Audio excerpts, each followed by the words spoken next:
She must schedule kini. You must schedule now. It's one life.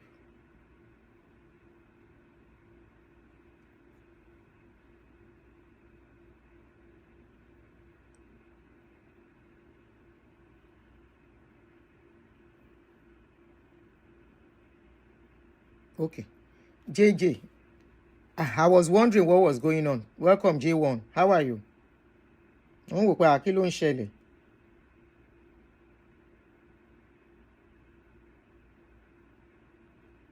are you? Let me put the music, what I'm trying to share to Facebook, and do some setting to music.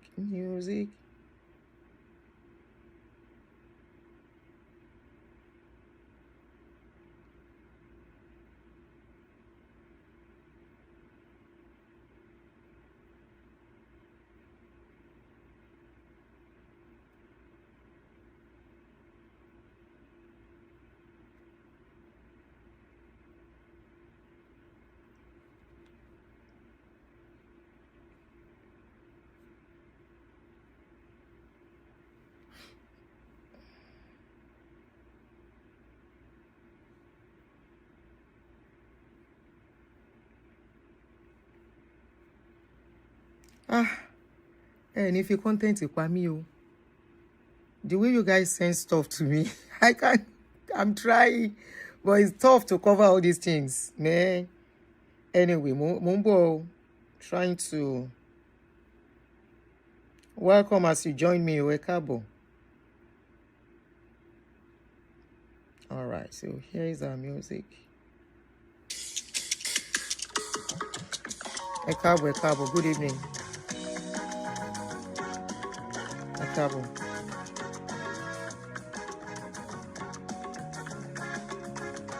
Welcome.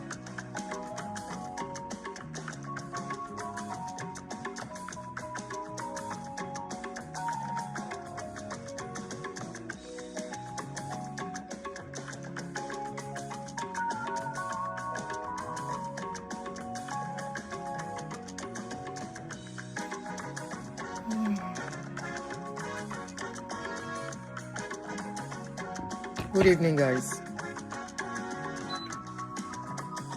Okay, again, we'll comment in the.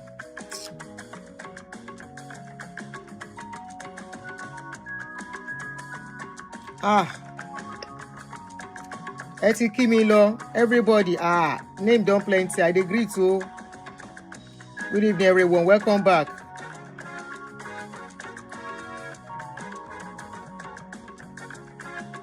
Welcome back, oh Agnes. You are always coming after the market day.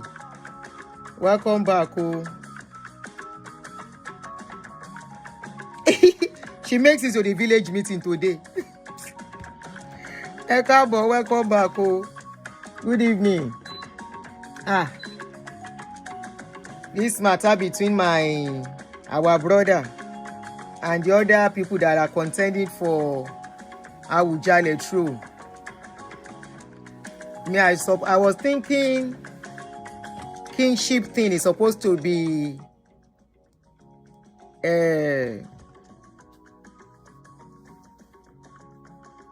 whereby you come from the lineage, this one where I can't hear story about this Awujale thing. How did we get here as a people? Alafia knew. You know, so I go sing my brother's song for this show. Ayinde lágbádé fún, Ayinde lágbádé fún, Ayinde lágbádé fún, Ayinde lágbádé fún, Ayinde lágbádé fún ọ̀rẹ́ wa ọba Fújì rè o, Ayinde lágbádé fún ọ̀rẹ́ ọba Fújì rè, Ayinde lágbádé fún ọ̀rẹ́ wa ọba Fújì rè o, Ayinde lágbádé fún ọ̀rẹ́ wa. The throne of kingship in Awujale land. There is a serious controversy going on, serious contention between the contenders. And major contenders are these pictures you are looking at. There are still so many other people, but the major contenders are the ones you are seeing on my screen. Ekale Kabo, welcome as you join us. The major contenders are the ones you are looking at, and they are all from, except Kwam. Let me call out their names for you as we go on, so that I don't waste your time. You can start on time. At least let's start on time. So there are 4 ruling houses in Ijebu-Ode, Ogun State. And the 4 ruling houses are Anikilaya, number 1. Number 2, Gbelebuwa. Number 3, Fidipotemole. And number 4, Fusebuwa. Those are the 4 ruling houses that are eligible for the throne of the Awujale. It's a well-respected throne in the Yoruba land, and especially in Ogun State. Well-respected. They are the convener of Ojudioba yearly festival that you see, where this particular man, Farouk, made it very popular. And people from all over the world, Nigerians, people from Ijebu, all over the world, they don't miss that particular program every year. The celebration. It's always very beautiful time of meeting friends and all of that, time of celebrating the heritage of the Ijebus as a people. So the last Oba passed away exactly the same day Buhari passed away, the late Awujale. He was on the throne for about 60-something years, 65 if I'm not mistaken. He was on the throne for that period, and it is late now. So they have to put another king there. And according to information that I have with me, please, if I'm wrong, you can correct me. They said by January, they want another king to be there. So the contenders of this throne, the house, they take it in turn. So the turn of the family that are supposed to produce, according to information I was given, that the family that is supposed to produce the next king is Fusebuwa house. So all these people, except Kwam, are said to have come from the Fusebuwa house, according to information. If I'm wrong, like I said, correct me. And that's why I've clipped the number on the screen so people can call in. So they are all claiming, let me not say they are from there, they are all claiming to be from the Fusebuwa house. Kwam is said to be from Fidipotemole house. Another thing is that they said presently about 200 people applied. 200 people, over 200 people applied to be the king. In Yoruba land, what we grow up to know is that they said it is the Ifa, that's the Yoruba deity, that appoints a king and say this is the person that will be the king, from a lineage. So when I saw that they said they were applying, so many of us were shocked. Application, okay. So according to information that I got, they said about 200 applications. Over 200. Please, you ever me call? Kindly help me to write in capital letter Kinleka. We are surprised at what is going on. Are we losing our tradition as a people? What is going on? Oba, kingship in Yoruba land. For example, kingship in UK. Nobody can take it from the royal family. In Lagos, for example, they have the Oyekons. They have the different type of families where the king will always come from every time there is need for the next king to be appointed. Application. Are they saying the 200 people are from the ruling house? If 200 people can apply, write application, because what brought this controversy that is raging now was because Kwam 1 wrote application that came online. And we were like, are they applying for this post? Or they are supposed to appoint, for example, the family of, if it is the turn of family of Funshegbuwa, the Funshegbuwa ruling house will look among their family and say, this is the person we want to put down. Or the Ifa will check and say, this is the person that should be there. It doesn't matter. It could be the senior of the house. It could be the junior. That is how it used to be. But in this case, they said after receiving over 200 applications, they have pruned it down to 53 as at few days ago. And as at today, they have 48 applications pending. Okay? 48 applications pending. And the name of the major contenders that you are looking at that are claiming to be from the Funshegbuwa house, which is the ruling house that is supposed to produce the Oba, allegedly. One of them is Otunba Engineer Babatunde Alatishe, FCIA, MNSC, MNMGS, Trrone is an engineer. That's one of them. That's the one in white and red cap up on the list. The second person contending for Awujale's too, that said they are from the Funshegbuwa house, is Otunba Engineer. Oh, I think I've mentioned. Oh, I used this picture twice. Oh, sorry about that. Okay, another contender to this stool of Awujale is Otunba Abiodun Ononuga. Otunba Abiodun Ononuga is another contender.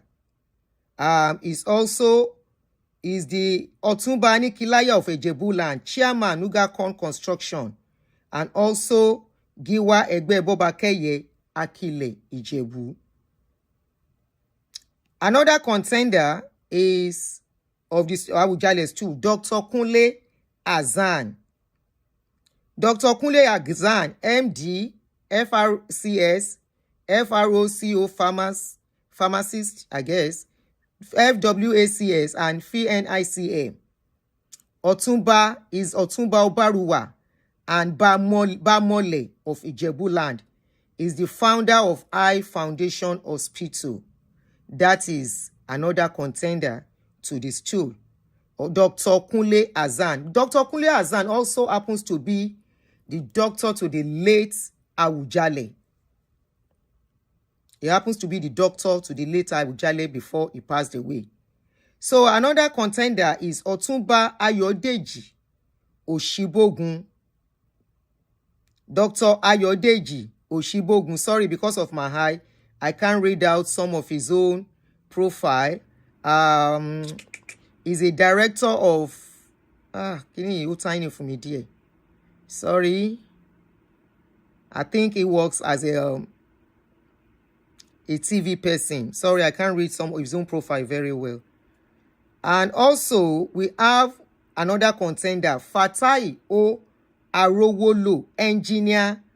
Fatai O Arowolo is an engineer. Giwa Egbeboba Jolu, Ọkùnrin Akile Ijebu. That is his own chieftaincy title that he holds as an Ijebu indigene. And they are all claiming to come from the Funshegbuwa house. Mo hope mo pe dada ẹ̀yin ará Ìjẹ̀bú ẹ má bínú o tí mi bá porúkọ àwọn people yín dáadáa, orúkọ ìlú yẹn dáadáa, ilé yẹn dáadáa. Mr. Giwa Bobakeye is here in USA. I met him at a mentors party in September. Okay. All right. I'm trying to read some comments before I go on. So the last person contending for the throne is Trrone King Wasiu Ayinde Marshal, very popular, is not a stranger to many of us, is the Kwam King Wasiu Ayinde Marshal, the the husband of, ex-husband, I don't know whether still husband anyway, ex-husband of Emanuela. We have treated his case several times on this channel. And also the husband or ex-husband of Titi Masha and several other women. But presently, we don't know who is his wife. He said he's the king of music, he's the king of Fuji. And that's why his name is King Wasiu Ayinde Marshal. So the controversy came. Immediately it came out. And that was when the controversy started. Another write-up I got on this case, let me quickly read it to us. And this particular write-up is concerning Dr. Kunle Hassan. Don't forget, I said Dr. Kunle Hassan was the doctor of the late Awujale. So they said Dr. Kunle Awujale, eligibility for the Awujale throne. Somebody wrote that his perspective on it. He said Dr. Kunle, an illustrious Jebu man, by all standards recently signified his intention to contest for the post of the Awujale of Ijebu land under the Fushegbuwa ruling house, the next house to produce an Awujale. Though please kindly note, Kwam is claiming to come from Fidipote family, and some people are saying he's not from that family. But before we get to Kwam case, let me read out this Hassan story. So they said Dr. Kunle Hassan, an illustrious Ijebu man by all standards, recently signified his intention to contest for the post of Awujale of Ijebu land under the Fushegbuwa ruling house, the next house to produce an Awujale.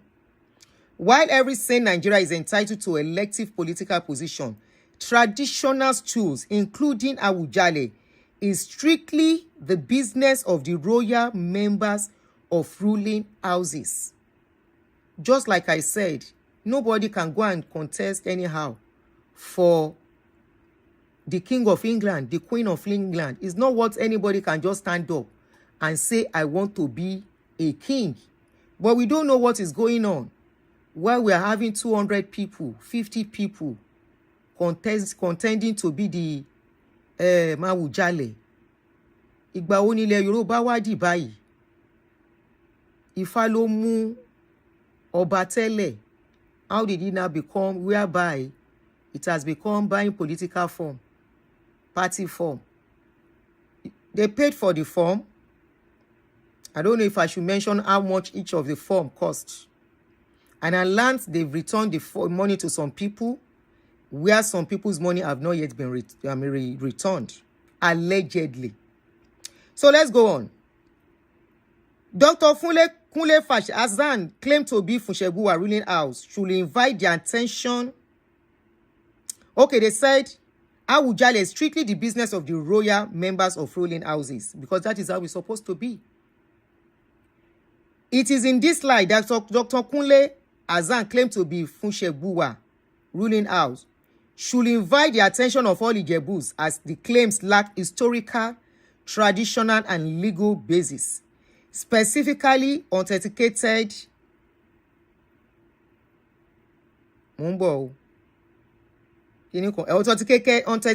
records from the custody of Dr. Adekunle Hassan and his family in their purported hometown, Eshugbon. Eshugbon invalidates his claims to both Ijebu Ode and Royal Bat, and therefore ineligible to contest for the stool of the Awujale. Some of the points to this effect include, and they released out some points. That is, they are trying to say that Hassan, Dr. Kunle Hassan, that is claiming to come from that family, should provide evidence that is actually from that family, that is from Fushegbuwa house, that truly you came from this family by true history, traditional, and legal claim, and show that, yes, I am from this family. Maybe like pointing out your family house in that place. For example, in Lagos now, the Dosumu, the Oyekan, and all the ruling houses in Lagos State. They have this compound, big compound, whereby you can trace that this is the family compound. And as a bona fide child of that compound, people should know you. So I think that is what they are trying to tell this king. Azan Adekunle is the most eligible. Okay. So I'm pinning the number so people can call in. Jebu people. Ẹ̀yin lẹ́ni ọ̀rọ̀ yìí. So can get in here. Ìjẹ̀bú. Èmi ò ṣọmọ Jẹ̀bú o. Akànbí yín ganu sí torí Yorùbá ni wá. So they said go to Azan, family of Eshugbon via Ìjẹ̀bú Ìmúṣin. Sometimes they go apply to the late Awujale, Ọba Síkírù Adétọ̀nà, to among other claims include their purported ancestor Awujale Afolajoye, who was said to have battered Eshugbon's founder Oshiboye Ijo. That one is a long one that may be a bit long for us to understand. So let us leave that one. Now, another controversy is Kwam Kwam, very popular, very loved by a lot of people. Don't be surprised that they will eventually make Kwam the Awujale. Make una no forget say na Jagaban be president. And that is left for the Jebus. If they agree, who are we to say no? At least we are getting to know how they are selecting kings now. So no one, if we now begin to see some characters with our king, we should not be surprised. After all, of recent, we saw our kings fighting each other publicly. We saw them abusing each other publicly. What we don't see before in the times of Oni of Ife of yesterday. The Alaafin, even though they have beef, there is a way they still do it. But this era of social media, who go come remedy sing for us? That's another question. People are asking, say, Kwam, if you become king, are you still going to be singing? Because it is an abomination for somebody to be a king and still be Alagbe. What is Alagbe? Alagbe in Yoruba means people who sing for people. So people said it's abomination, but I don't know. And that's one of the controversies surrounding this. Now, as for Kwam, let us read Kwam's letter. So a few days ago, Kwam, Abigo they combine in I don't know. Few days ago, Kwam showed interest in the Chief Sansi issue. He said he wants to be, the kingship. It will be a king Alagbe.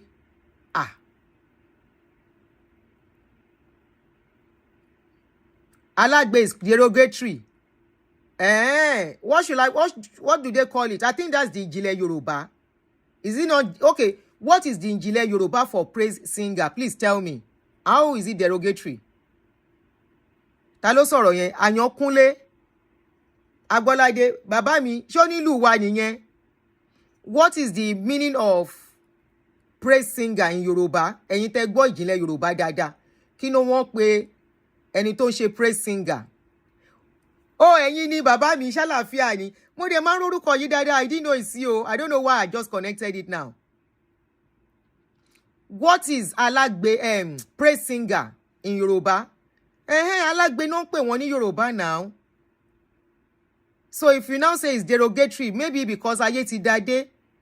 Though I remember Barrister sang it in one of his songs. Asunrara bá. People here dey pa mí. Èèyàn kan tún ní Asunrara.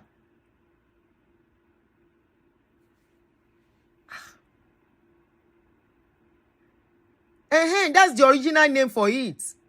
So I don't know when it became derogatory. It's our own Yoruba word that is always derogatory. But Oyinbo word is very sweet. Shetiribai. What is the difference of praise singer? What is the translation in Yoruba of a praise singer? I know it is Alagbe, somebody that sings to praise people. Somebody say Azunrara.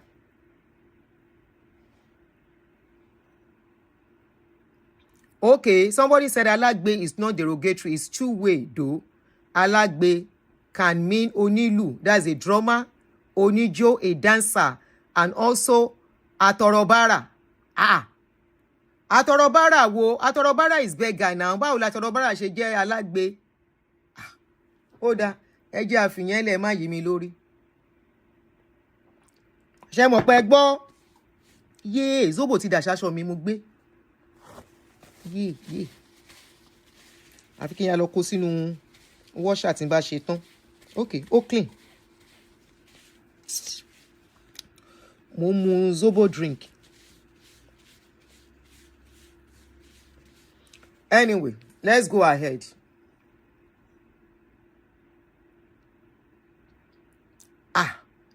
Olúbùsọ Olúwa ta ló sọ̀rọ̀ yẹn? Olúwa rántí, you said so Yoruba king are being selected by the president. We don't know. Okay, they are called Alumuludun. Okay, singing for money. That's why it sounds derogatory. Okay, Amuludun. Okay. All right, we call them Amuludun. Mo ṣáà ti sọ pé Yorùbá mi tó bá le jù, ẹ correct me. Just correct me. Any Yoruba, something that I don't get right, correct me. I'm open to correction. So a few days ago, I think precisely December 4th or 5th, Kwamwon showed his interest in, in going for the kingship. And some people have come out to speak their mind. One of them is Balogun Eko, a man who speaks on about kingship in Lagos. He knows a lot about it. He's a Lagosian, and he was once a critic of Ashiwaju, but they say he's no more a critic. There is a paddy of Ashiwaju now. So let me quickly read Kwamwon's letter to the Trrone. Okay. So precisely 3rd of December, the letter was dated 3rd of December this year, and it was addressed to the chairman, Funshenbuwa ruling house, Agunshebi quarters, Ijebu-Ode, Ogun State. Dear sir, letter of intent to be considered for the royal stool of the Awujale of Ijebu land. Ọ̀túnba Wasiu Ayinde Ọ̀túnba Wasiu Ayinde Marshal, Adewale Olasunkanmi, Omogbolahan Anifowose, MON, hereby formally notify the Funshenbuwa ruling house of my intention to be considered for the vacant stool of the Awujale of Ijebu land, subject strictly to the provisions of Ijebu customary law and the Ogun State chieftaincy laws. I was born on 3rd of March 1957, and I'm a bona fide son of Funshenbuwa ruling house of Agunshebi quarters. Àwọn wo náà wá ń pè ní Fèdípọ̀ Tẹ̀mọ́lẹ̀. Anyway, let me continue. I was born on the 3rd of March 1957, and I'm a bona fide son of Funshenbuwa ruling house of Agunshebi quarters, tracing my ancestry to the Oba Jadiara lineage, which qualifies me to present myself for consideration in accordance with established tradition. I have devoted over 5 decades to the promotion of Ijebu, Yoruba, and Nigerian culture through music and cultural enterprise. In the course of my service, I have received various traditional and national honors, including my installation as Mayegun of Yoruba land, the national honor of Member of the Order of Niger 2022. I was conferred as Olori Omoba and Otunba Afidipo Temole of Akile, Ijebu 2023 by the late Awujale. Now, I have a question to the Ijebus. When Kwamwon was being named the Olori Omoba, what were you guys thinking? Tewan Jansen. Sorry. Kwamwon was conferred with the title of Olori Omoba, meaning the king, the senior of all the prince. So how come people are saying he is not eligible?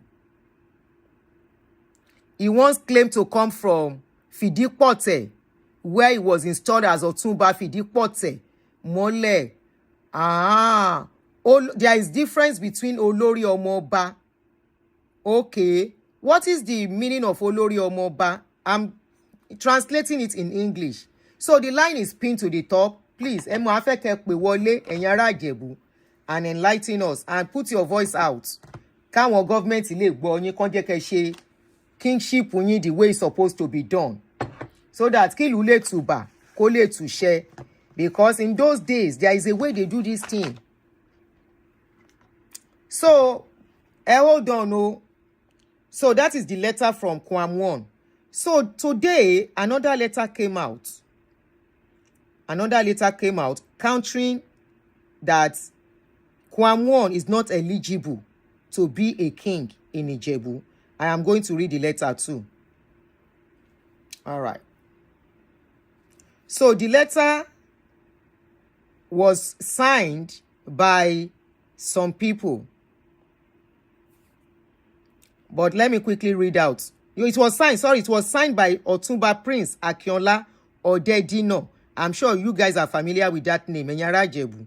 So in that letter, that person wrote, and I read, Otumba Wasiu Ayinde Anifowose, I have observed with studied silence the events of the past few days concerning the issue pertaining Wasiu Ayinde Anifowose and his aspiration to the Awujale's too, through Jadiara Royal House. I can say categorically that Wasiu has no genealogical lineage to Jadiara Royal House. The chairman of Nsegbuwa ruling house may have rightly given him a nomination form, expecting him to get his route to Jadiara Royal House authenticated. I hope you guys understand what is playing out now. What this person is trying to say, that person they said it was the chairman of Nsegbuwa ruling house that may have given him that nomination form. If he could prove, so that means if he could prove it's from Nsegbuwa, they might likely give it to him. That is what that particular place I just read out. If he can prove that it's from Nsegbuwa. Then the man went forward and said, we in Jadiara Royal House have waited for him to show up with his form and whatever document he has to prove his lineage, his linkage to Jadiara Royal House, he is yet to show up. It is necessary to release this information because the issue has become a matter of public interest. Okay, Olori Omoba is just an honorary title. Thank you very much. So for ordinary lame mind, they said Olori Omoba does not mean prince or the senior of the prince, of the other princes. They said it means just an honorary title that you give to people. It doesn't mean it supersedes the other prince. Okay? So I have explained that for those that may not know. So the man went on and said, it is necessary to release this information because the issue has become a matter of public interest. The family and the public will be informed as the event unfold. And the man sincerely signed as Otumba Prince Akinola Odedino, FCA. FCA, FCTI, FCIN, MC, CLOD, MSC, Olori Ebi, Jadiara Royal House. And he copied the state governor, Dapo Abiodun, the executive chairman of the Ijebu-Ode local government. He copied the Honorable Commissioner for Local Government and Chieftaincy title.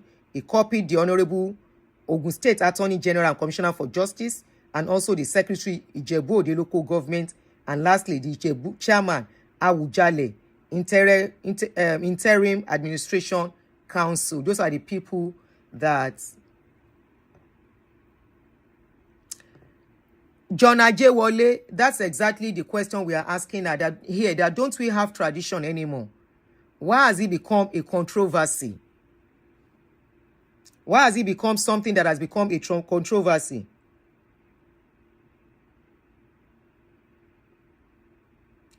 Because in the olden days, what we know is that they look at the next ruling house. Maybe let's say it's one of the others that was there before. Let's say whether, for example, Ajewole House, and now is Oluwole House that is to present somebody. So is that Oluwole House that they will concentrate on? Why is it that they have over 200 form? 200 people applied for this same post. They have thrown it down. Some have been rejected.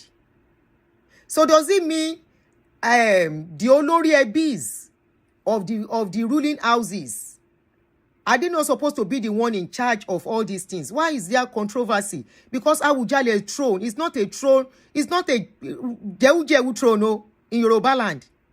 It's not a jewu throne at all. It's a throne that is well respected, highly exalted in Yoruba land. It's one of the very, very important royal throne in Yoruba land. When you are counting, when you are counting Olúbàdàn of Ìbàdàn, Ọọ̀ni of Ifẹ̀, Awujale, Remo, all those, first class Oba. It's among the first class Oba that there shouldn't be controversy at all. Why? How come they have about 200 people applying? Now they have pruned it down. They have 50 people presently. Sorry, 48. We are pronouncing it wrongly. You have to call it, you are calling clay, Amo, Oba, Omo Oba. Next Omo Oba like a replica, an honorary aristocrats, recognition of milestone achievements. Is that what you are saying about Olórí Ọmọ Ọba? Ọmọ Ọba. Is it Ọmọ Ọba? Ẹ pò wọlé ẹ má yí mi lórí. Nọ́mbà ni mo pín nìyẹn. Yorùbá mi ò lè tó yẹn Ọmọ Ọba. Èmi yìí try. I was hearing somebody mentioning Fùṣẹ̀gbùwà. Mo bú sẹ́rìn ni. Yorùbá dẹ̀ lẹ́ni náà. So èmi ti yìí try. Ṣé mo ṣáà pé Fùṣẹ̀gbùwà dáadáa? Mo pe Fìdípọ̀ tẹ̀ mọ́lẹ̀ dáadáa. Ṣé wo pa àwọn yẹn dáadáa? Now let's listen to what this man, kí lorúkọ man yìí again, Balógun Èkó, what he said concerning the case. Ọba orin Láyìndé mi ọmọgbọ̀n láwọn ẹ farabalẹ̀ kẹgbọ́n tó borí wí orin dé o ìlú dé o Àyìndé táwọn yọ. Alhaji King Wasiu Àyìndé ọmọgbọ́n láwọn tó bá ní ẹ máa jọba ẹ ti jẹ́ o, tí àkọsẹ̀jáyé yín tó bá ní ẹ máa jẹ ọba ẹ ti jẹ ọba fújì o.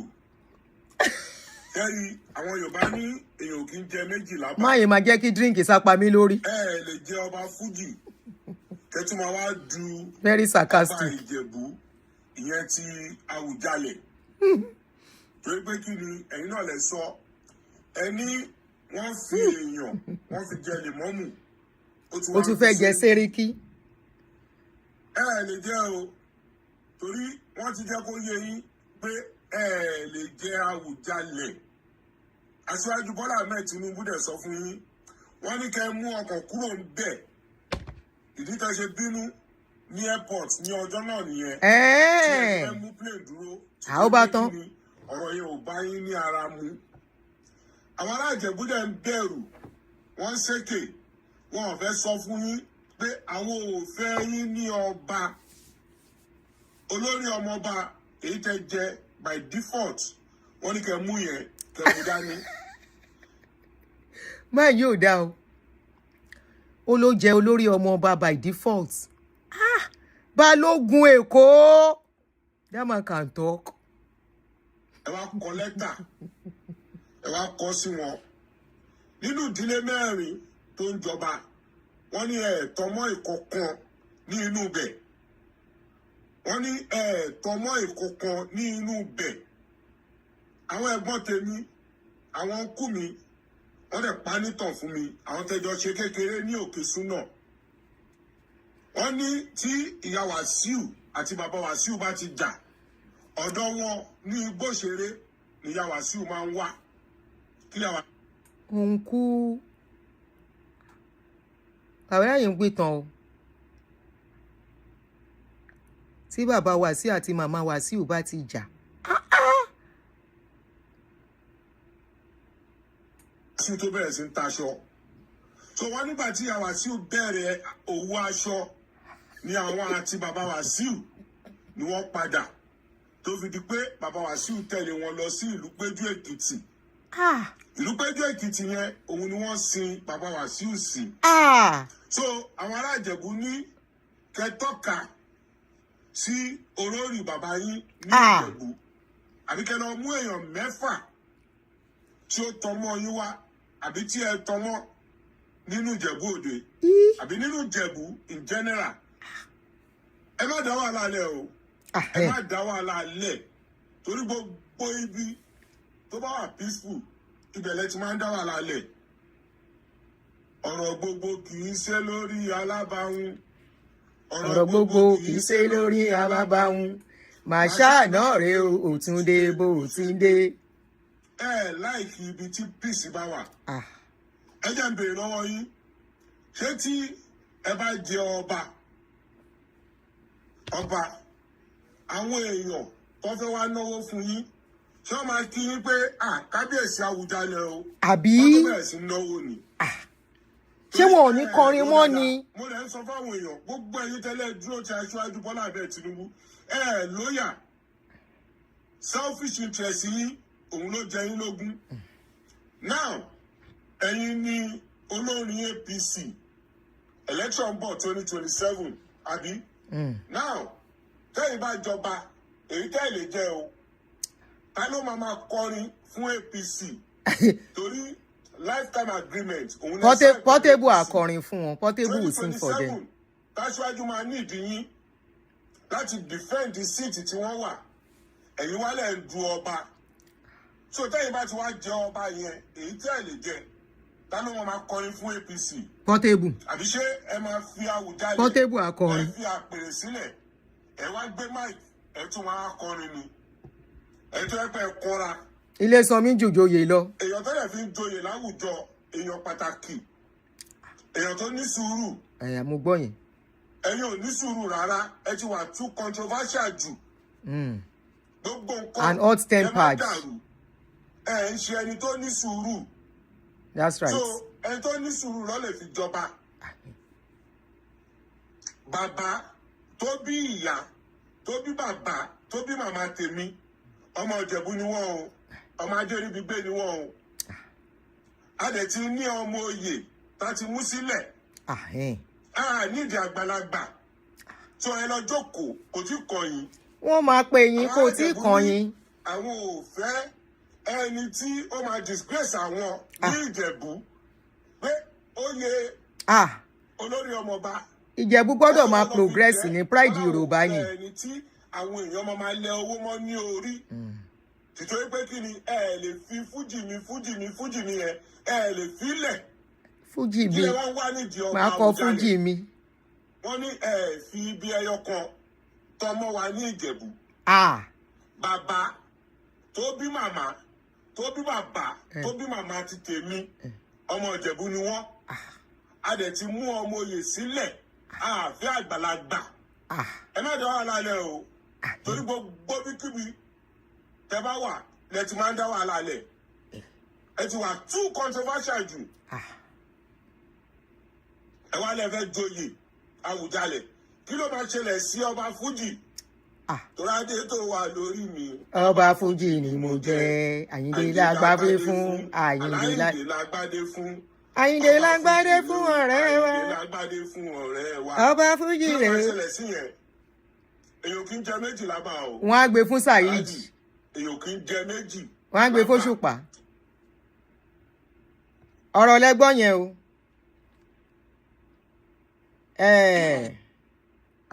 Ara àwọn tán mọ̀tàn nìyẹn. Are they saying the truth? Are they saying the lie?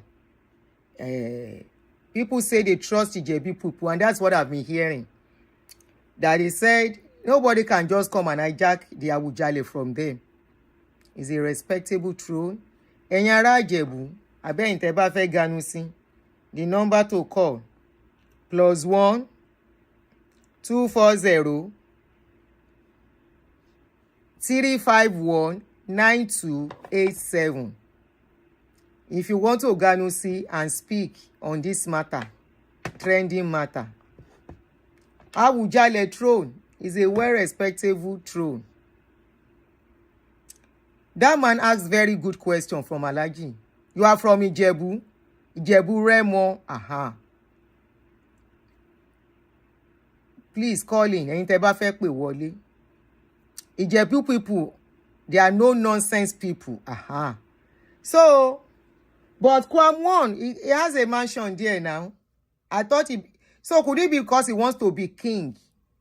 Ló ṣe lọ kọ́ kíní síbẹ̀ yẹn. Abi, he will still be singing like this man said. This man said, are you going to be singing and still be a king? Èwo nìyẹn. That's an abomination. Okay, you are Jebu too. One of fẹ́ jẹ Awujale o. Awujale tọ́ sí àwọn. And honestly, they said they have been doing this thing underground peacefully until Kwam now joined them. He now joined them. That was when Wahala started.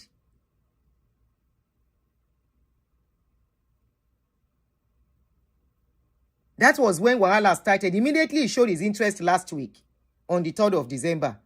And he wrote his letter. The letter got to them and it became public. That was when Wahala says, So, and as things are now, as things come day now, if the controversy continue, at the end of the day, now government will come appoint person. If Ijebu people don't know what then they do, and yara Ijebu te ba mo nkan te fẹ́ ṣe. Information te mi gbọ́ ni wípé tẹ́ bá jẹ́ kọ́rọ̀ yìí di wàhálà tẹ́ tètè ṣe nǹkan tẹ́ mọ̀ nǹkan tẹ́ fẹ́ ṣe. At the end of the day, ṣé rí ọ̀rọ̀ tó ṣẹlẹ̀ ní Ọ̀ṣun state. Remember Ṣọ̀ún Òṣogbo? Ẹ rántí Ṣọ̀ún Òṣogbo? Bí eré. They said Gandhi ò lè dọba. Gandhi is still there. Wọ́n lọ court. Wọ́n dakọ́ ìsìnù. Wọ́n lọ sí court. Gandhi ló wà ńbẹ̀ dì sí. Wọ́n ní tẹ́ bá ṣọ́ra. Government ló máa bá yín yan ọba yín gbẹ̀yìn. Ẹ̀yin ará Ìjẹ̀bú. Àwọn ará Ìjẹ̀bú náà ní kí n bẹ̀ gbogbo ẹ̀yin tẹ́ jára Ìjẹ̀bú ọmọ Ìjẹ̀bú. Tó jẹ́ pé ẹlẹ́nu lórí ọ̀rọ̀ yìí tó wà ńlẹ̀ yìí, wọ́n ní kẹ́ má jẹ́ kó dàrú lórí yín. Kò dàrú lórí àwọn aṣíwájú. Kò dàrú lórí àwọn tó ti ń tó bẹ́ẹ̀ tí Ìjẹ̀bú fi di pride. Kò ń ṣẹ̀yin nìkan lẹ́ni pride Ìjẹ̀bú o. Gbogbo Yorùbá ló ní pride yín o. Kẹ́yà mọ̀ o. Ṣé ń gbọ́ mi? Gbogbo Yorùbá, sorry for my non-Yorùbá speakers. This is Yorùbá issue. I should have started with Yorùbá. No vex. Gbogbo Yorùbá ló ní pride yẹn o. Kì í ṣe ẹ̀yin nìkan o. Ṣọ̀ún of Ògbómọ̀ṣọ́ ni. Kí ni mo sọ tẹ́lẹ̀? Did I say something else? Ṣé mo sọ nǹkan míì ni? Kàn sọ kàn ṣe bó ṣe kàn ṣe ni èmi ò mọ̀ bóyá Kwam ó tọ́ sí kò tọ́ sí. Ṣé báwọn afọbajẹ́ wà ńbẹ̀? Ó ṣáà ní bọ́n ṣe ń ṣe kíní tẹ́lẹ̀. Àbó ṣe wá dológun wípé à ń ra fọ́ọ̀mù. Ẹ mọ̀ iye tán ra fọ́ọ̀mù ni. Ó ti di polówó ló máa lọ. Bó bá lówó ò lè ṣe. Ṣé bọ́n ṣe ń ṣe tẹ́lẹ̀ nìyẹn? Gbogbo nǹkan la fi ṣọ̀rọ̀ owó ní Nàìjíríà tọ́rọ̀ ayé Nàìjíríà fi dà bó ṣe dà ká má sòdì kejì. Ṣé bọ́n ṣe ń ṣe nìyẹn? Ṣọ̀ún of Òṣogbo ni mo sọ. Ṣọ̀ún of Ògbómọ̀ṣọ́. Ẹ má bínú. Ṣọ̀ún of Ògbómọ̀ṣọ́ ni ẹ má bínú. No Ṣọ̀ún of Òṣogbo, Ṣọ̀ún of Ògbómọ̀ṣọ́.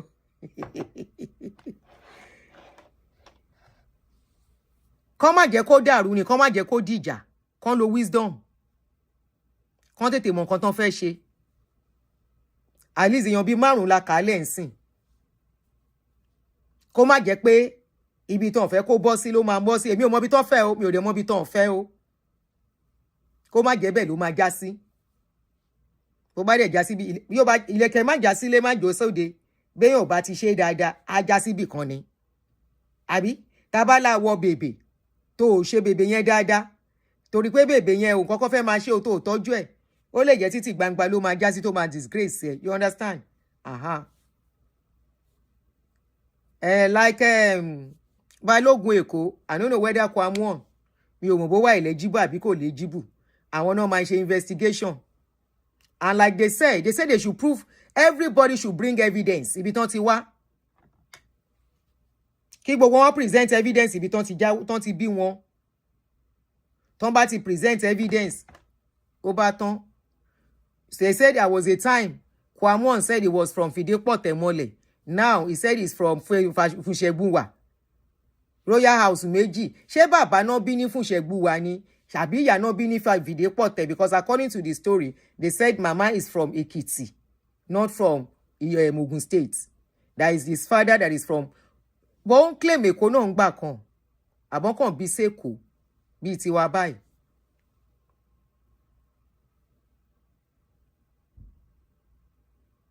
Majority of them are still K1s. Wait.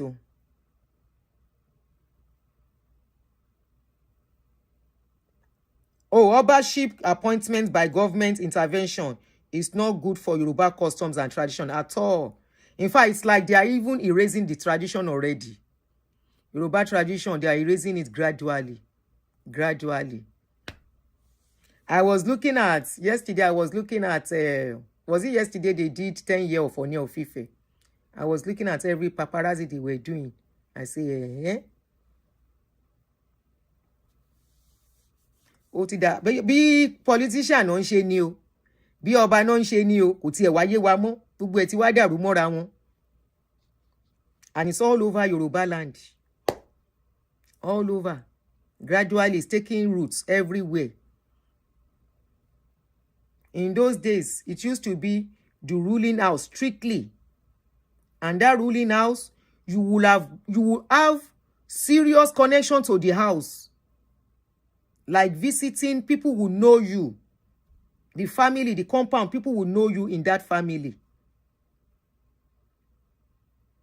They will know you. Yes, this is somebody from our family. I am from Kinikon family.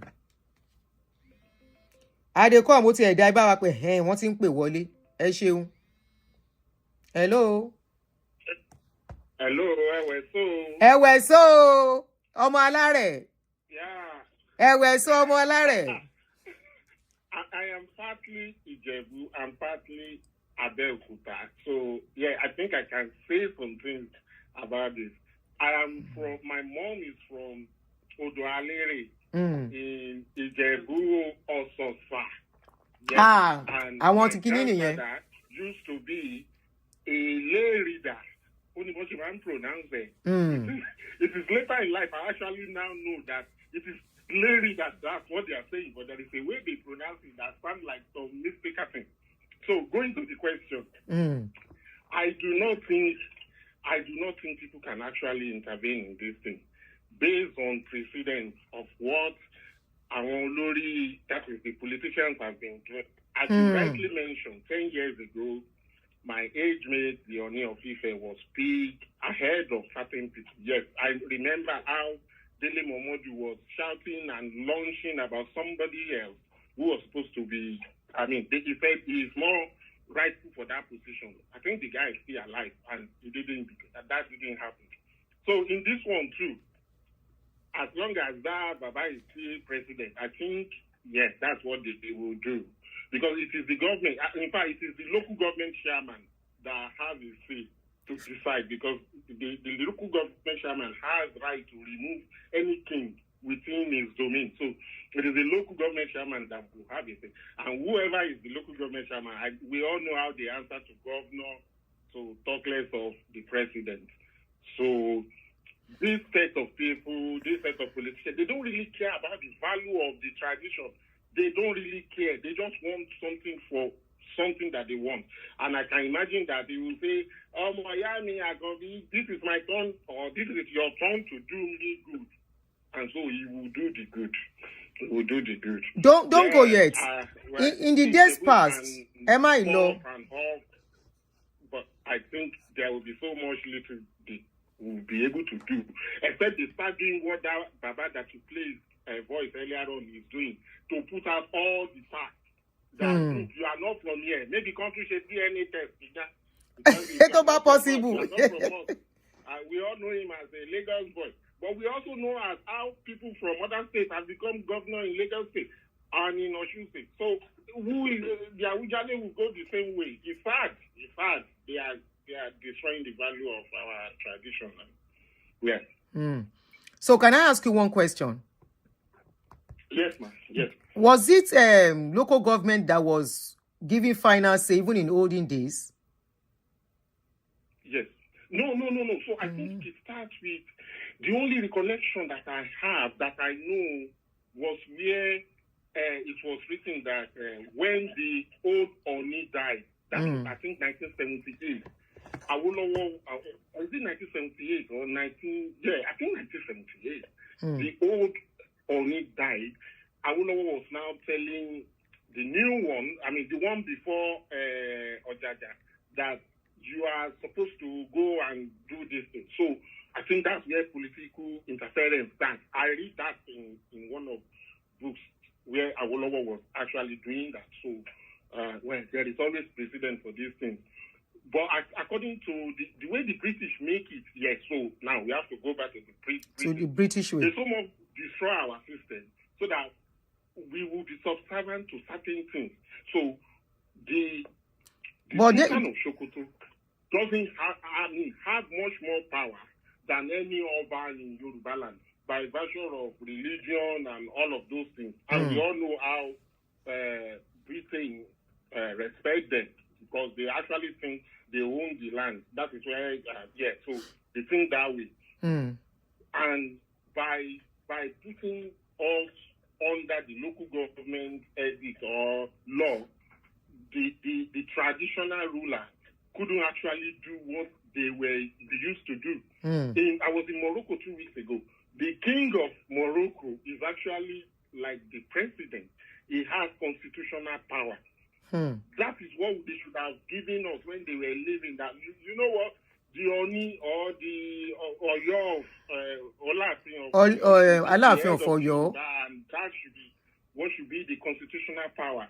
But they just destroyed the system to make us be like headless chickens. Are they the one that destroyed it, or we destroyed it ourselves? Yeah, because they give us the law, they give us the constitution, and we just copy and continue in that way. Nobody has actually sit down to say, try to update it. The way we should go. We are republic. Okay, so because we are republic, we don't then we then ignore everything monarchy about us. So it is the bad thing that they do to us. You come and see it and just move you through. But my question is this: if he's bent on becoming the king of Awujale, like a king, if he's bent on becoming that, what about that? His profession? I think he's more loyal to his profession than anything. The world is, will he continue with his profession? Worldwide known for his music. Ingo go they play music with Ade, how we go on drum? Because some of us that like his music, we will now demand that Baba, you are still alive and this job should be forever. Come and sing for us. Awujale, you will not drop the power of Awujale and go and sing. It's not possible now. I think he didn't think it through. He just feel like I can grab this thing, so I will just go and grab it. But wait, why is this thing not reflecting in Benin Kingdom? Why are they not doing the same thing in Benin Kingdom? Yeah, so I don't know the Lagos. that's the place we should start with. I don't know the Lagos. I think they are... Because they still have structure when it comes to this Oba thing. They still hold... Okay, so we Yoruba, we actually we don't think so much, we don't have that emotional attachment that the Benin have to their tradition. Omonoba. So the way if you say something against the Omonoba, it's like you are calling something bad about you. So yes, that attachment is still there. And where thankfully for them, they do not have political heads that like to do that sort of thing in their domain. I mean, we know the man who I'm talking about. He's the one that do all these things, I think, and it's been happening. Make me say, go clean one place for my... I'm from Ibobola, from my dad's After side. all, you are from Ijebu too. To put me into something. But that's all rubbish. I mean, I don't know why they do these things. Yeah, it's bad, but people will value such things. Make them the drum. And he's an old man at 70 or 75. How long does it? No, it's not up to 70. Oh. It's more than 70, 57. Ooh. He said it's 57. Ooh. Nigeria is, Nigeria is 50, Ooh. 55. Yeah, that's. Who are you talking of? That's 68, yeah. He's 68, he's not 70 yet. Yeah, so it's close. It's close to 70. I think they always pick somebody who is between the age of 40 and 50 years old. So that should nullify him. But going by precedent, I think they will just pick him because the president will call and anybody who don't want to offend somebody with they will call carry him. Obaton. Yeah.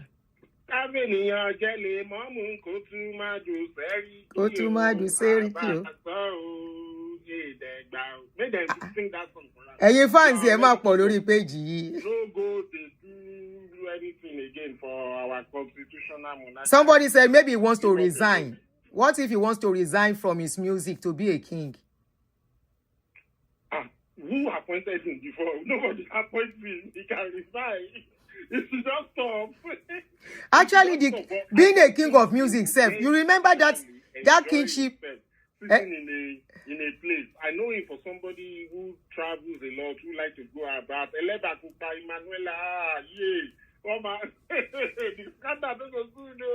You remember his kingship for music too was controversial. It will be controversial, of course. When he became king of music. It will mess up the heritage of all sorts of controversies. We see how the burial of the mom was last year. So the thing no go good. Our culture is Nigeria, Yoruba culture is going gradually. Our culture is going gradually. It's very sad. Yeah, it is. It is. Let me let somebody else call in. All right. So much more background than me. Thank you. Yes, I'm looking for. I wish somebody who has more background to this, background information to this will call us. So if you want to call to contribute on the show, the number is pinned to the top. +1 240 WhatsApp only. +1 240 351 9287. Our culture gradually, hopefully, will not become something of history. Apart from our Ru and Buba and the party we do, even our Obas now. The last time I did a video, I can't forget the backlash I got. I had to lock my comment section. I say, Shey na Oba we dey get now, I be social media content creator. I say, Shey Yoruba still get Obasha. I been our content creators we get. There are rules to these things. There are laws to it. There used to be ways they do it that makes it unique and special. It's that traditional way of doing it that makes it unique. This one where you don't come become political thing, where people they buy form. I agree, they can't put somebody who doesn't have a job there, but at the same time, how it now becomes something that is controversial, that they are dragging, and it has to come to social media. It's very funny. Now for Yoruba Oba, you go see them. Party here, party there, everywhere. This is your night, baby. You got to be there. This is your night tonight. Now Yoruba Oba be that. For every party, you must to see them there. Small time, then go see them, they disrespect them for party. Now they know they sit down for a palace. It's all about show, it's still vacant. I don't know. Yeah, I don't know. I don't know if the Oba is still vacant too. Or this one, maybe say, so a reputable title. Now they want turn to controversy, turn to fights between themselves.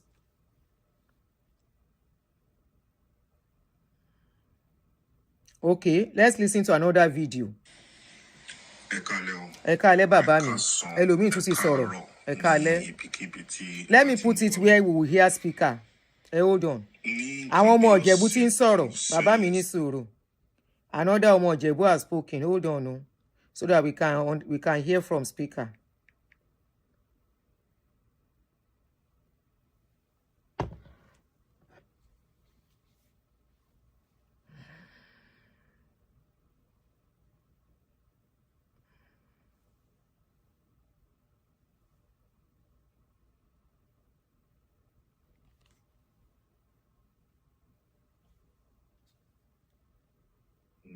ibikíbi tí ẹ bá ti ń gbọ́ mi. Ní nǹkan bí ọ̀sẹ̀ kan sẹ́yìn sí mo ṣe fídíò kan lórí gbogbo ọ̀rọ̀ gbogbo rògbòdìyàn tó ń ṣẹlẹ̀ ní ilẹ̀ Ìjẹ̀bú lórí afẹ́ fi Awùjalè ní kí ló ṣẹlẹ̀?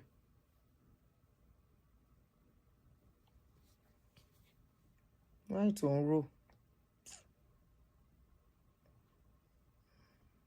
ní ìsórí ìtẹ́. Láti ọ̀sẹ̀ tó kọjá yẹn ni àwọn èèyàn ti ń pè mí tán ti ń béèrè pé eléyìí tí mo ṣe ní òyìnbó yẹn pé ó dáa o, ṣùgbọ́n ṣé mi ò lè ṣe kan ní èdè abínibí tiwa ni. Mo dẹ̀ wò pé òkè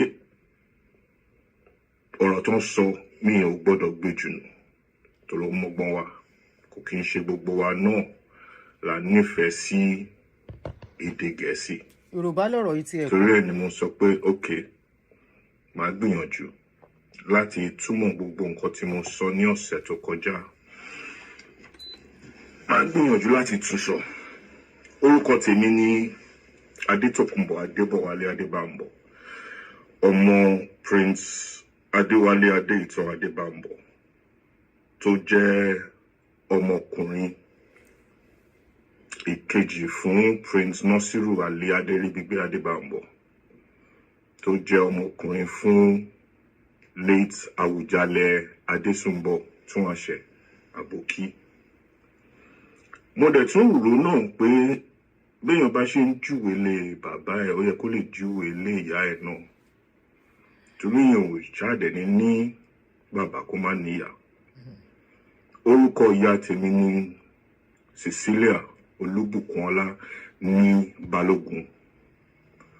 Ó jẹ́ ọmọ fún Chief Samuel Ògúnsànyà Balógun, Chief S.O. Balógun níjẹ̀bú-Òde. Chief S.O. Balógun ni Principal Secretary fún Awùjalè Adésànyà tó wàjà kó tó kan Awùjalè Síkírù Káyọ̀dé Adétọ̀nà. Ṣẹfẹ́, do you want me to ṣẹfẹ́ kí n fi fídíò yẹn sórí screen tàbí ká máa gbọ́ lọ báyìí? Ṣẹfẹ́ kí n fi fídíò yẹn sórí screen àbí ká máa gbọ́ lọ bá ṣe ń gbọ́ lọ? Let me know. Tó bá wà ókè jẹ́ kí n mọ̀. Ó yá ẹ dá mi lóhùn.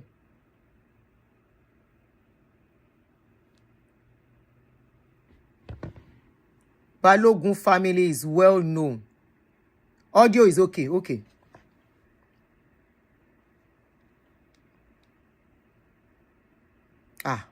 Some people said on the screen, some people said the audio is okay.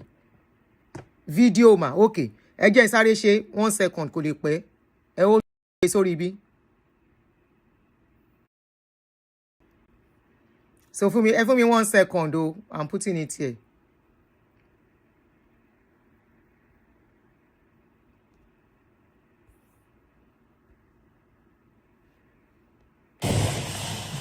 Ẹ káalẹ́ o, ẹ káàsán, ẹ káàárọ̀ ní ibikíbi tí ẹ bá ti ń gbọ́ mi. Ní nǹkan bí ọ̀sẹ̀ kan sẹ́yìn sí mo ṣe fídíò kan lórí gbogbo ọ̀rọ̀ gbogbo rògbòdìyàn tó ń ṣẹlẹ̀ ní ilẹ̀ Ìjẹ̀bú lórí afẹ́ fi Awùjalè ní ìsórí ìtẹ́. Láti ọ̀sẹ̀ tó kọjá yẹn ni àwọn èèyàn ti ń pè mí tán ti ń béèrè pé eléyìí tí mo ṣe ní òyìnbó yẹn pé ó dáa o, ṣùgbọ́n ṣé mi ò lè ṣe kan ní èdè abínibí tiwa ni. Mo dẹ̀ wò pé òkè ọ̀rọ̀ tó ń sọ mi ò gbọ́dọ̀ gbé jù nù torí ó mọ́gbọ́n wa, kò kí ń ṣe gbogbo wa náà la nífẹ̀ẹ́ sí èdè Gẹ̀ẹ́sì. Torí ẹ̀ ni mo sọ pé òkè màá gbìyànjú láti túmọ̀ gbogbo nǹkan tí mo sọ ní ọ̀sẹ̀ tó kọjá. Màá gbìyànjú láti tún sọ. Orúkọ tèmi ni Adétòkunbọ̀ Adébọ̀wálé Adébámbọ̀, ọmọ Prince Adéwálé Adéìtàn Adébámbọ̀ tó jẹ́ ọmọkùnrin ìkejì fún Prince Nasiru Ali Aderigbigbe Adebambo, tó jẹ́ ọmọkùnrin fún late Awujale Adesumbo Tunwase Aboki. Mo dẹ̀ tún rò náà pé béèyàn bá ṣe ń júwe lé bàbá ẹ̀ ó yẹ kó lè júwe lé ìyá ẹ̀ náà, torí èèyàn ò jáde ní bàbá kó má níyà. Orúkọ ìyá tèmi ni Cecilia Olúbùkúnọlá ní Balógun. Ó jẹ́ ọmọ fún Chief Samuel Ogunsanya Balógun, Chief S.O. Balógun níjẹ̀bú-Òde. Chief S.O. Balógun ni Principal Secretary fún Awujale Adesanya tó wàjà kó tó kan Awujale Síkírù Káyọ̀dé Adétọ̀nà.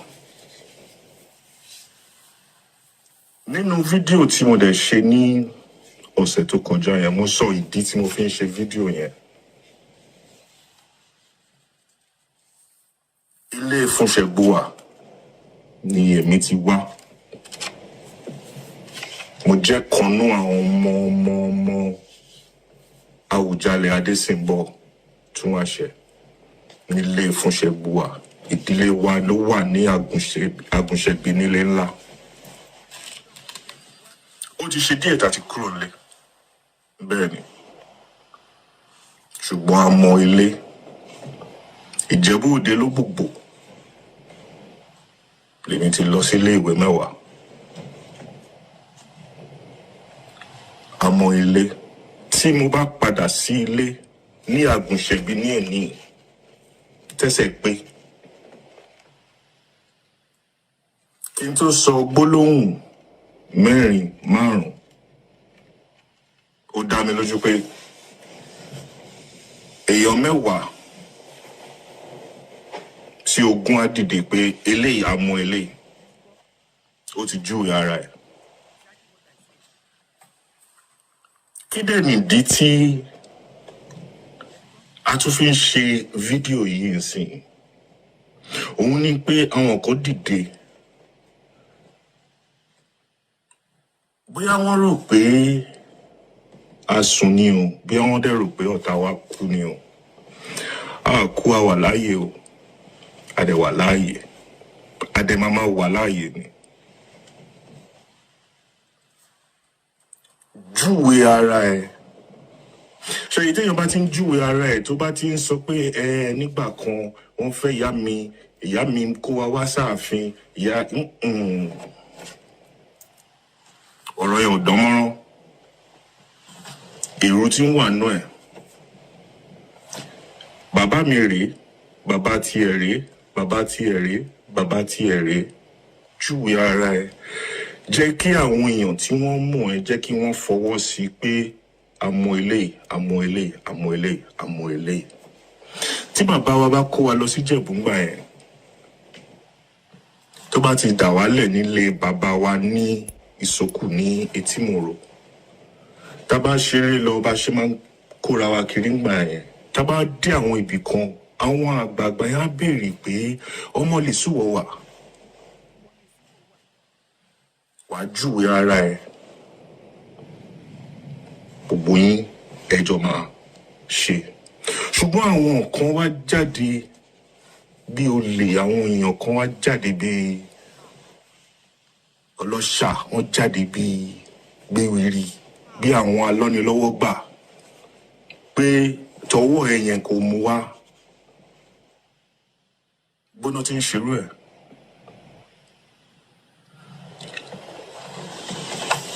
Èmi ò lọ́ba jẹ. Mi ò lọ́ba jẹ o. Ẹ jẹ́ kí n tún sọ, mi ò ní ọba jẹ. Àwọn ẹrẹ̀ tí wọ́n fi ń yí Àwùjalẹ̀, ó ti tó. Ẹrẹ̀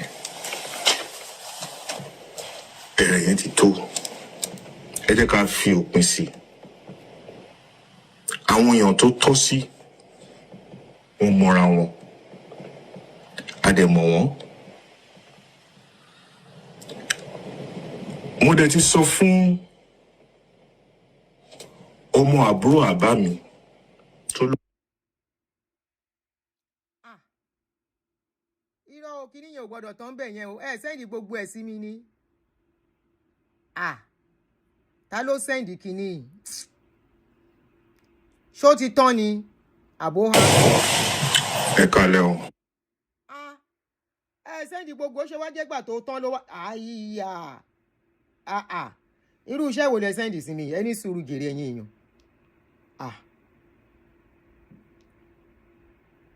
ẹ ló ìyá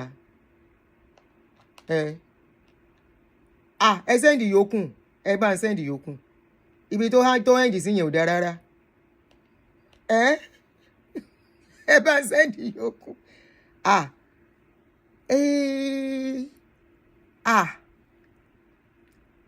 ẹgbẹ́ aprocola wa o àwa kọ́ la fẹ́ yan fùnṣẹ́gun wa o ṣùgbọ́n àwa kan we are just a kan fi museum ti wa to allow them put their voice outside and help them to amplify kí ló ń ṣẹlẹ̀ gangan ọmọ àní fowó ṣe ọmọ àní fowó ṣe irú kí lèyí ọmọ àní fowó ṣe wọ́n mú ewúrẹ́ dúdú wọ́n mú regbó fá let's listen to this guy again màá sún síwájú kúrò níbi introduction. Ògúnsànyà Balógun Chief S.O. Balógun níjẹ̀bú-Òde. Chief S.O. Balógun ni principal secretary fún Awujale Adesanya tó wàjà kó tó kan Awujale Síkírù Káyọ̀dé Adétọ̀nà. Nínú fídíò tí mo dẹ̀ ṣe ní ọ̀sẹ̀ tó kọjá yẹn mo sọ ìdí tí mo fi ń ṣe fídíò yẹn. Ilé Fúnṣẹ́gbùwà ni èmi ti wá. Mo jẹ́ kanú àwọn ọmọ Awujale Adésìnbọ̀ tún àṣẹ nílé Fúnṣẹ́gbùwà ìdílé wa ló. ẹ jẹ́ àfilẹ̀ ń bẹ̀. While we are waiting, let me read out something to us. So, one saying criteria on what they use to choose, that they are going to use to choose the next Awujale. Ijebu people are speaking. They said the 5 sacred criteria for choosing the next Awujale. A return to Yoruba tradition. We are begging. Irú àwa yìí gan bẹ̀bẹ̀. Ẹ má jẹ́ kí tradition wa kú torí àwọn ọmọ tó ń bọ̀ lẹ́yìn.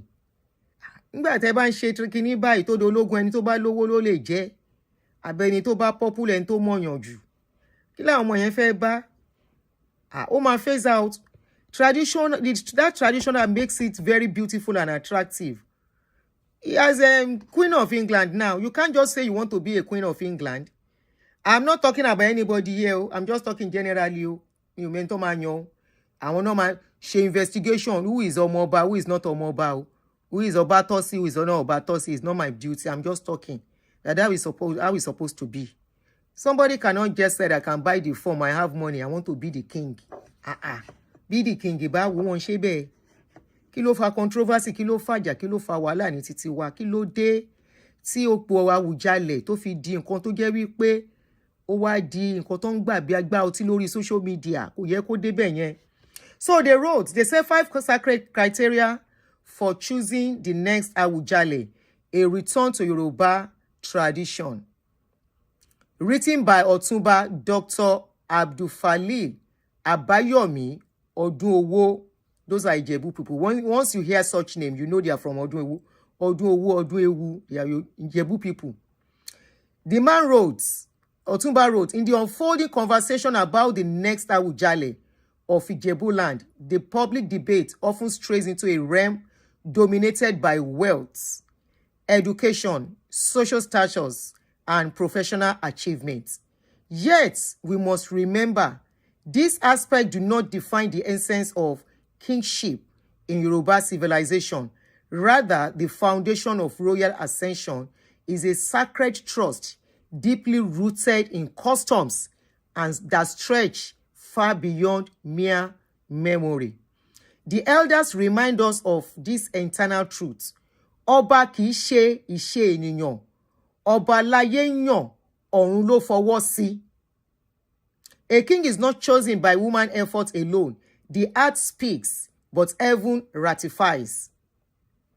At a pivotal moment, when the eyes of millions of Ijebu sons and daughters are fixed on the Awujale's too, we must return to the core principles that guide our traditions, the 5 sacred criteria that Yoruba customs use to evaluate potential monarchs.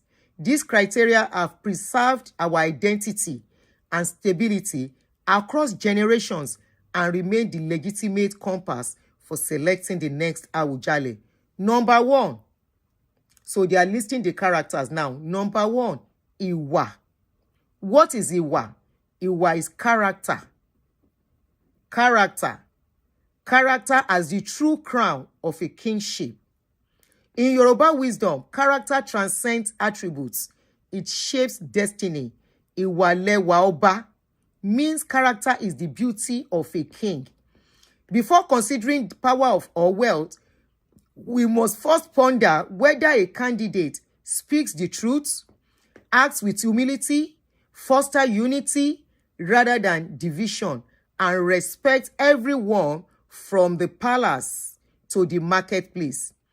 A bloodline may grant a royal heir the title, but only unwavering character can confer the moral legitimacy required to reign.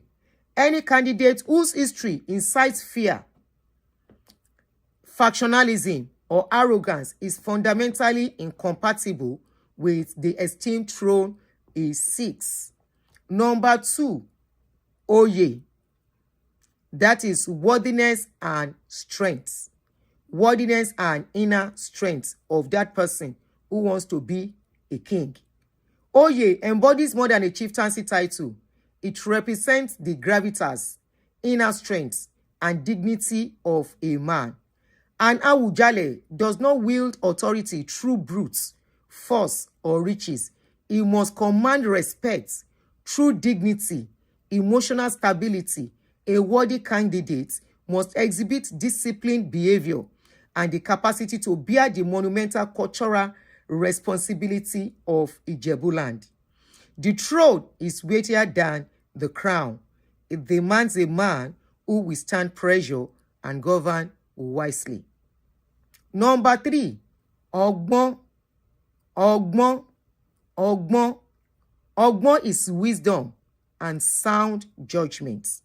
Anybody that wants to be a king must possess wisdom and sound judgment.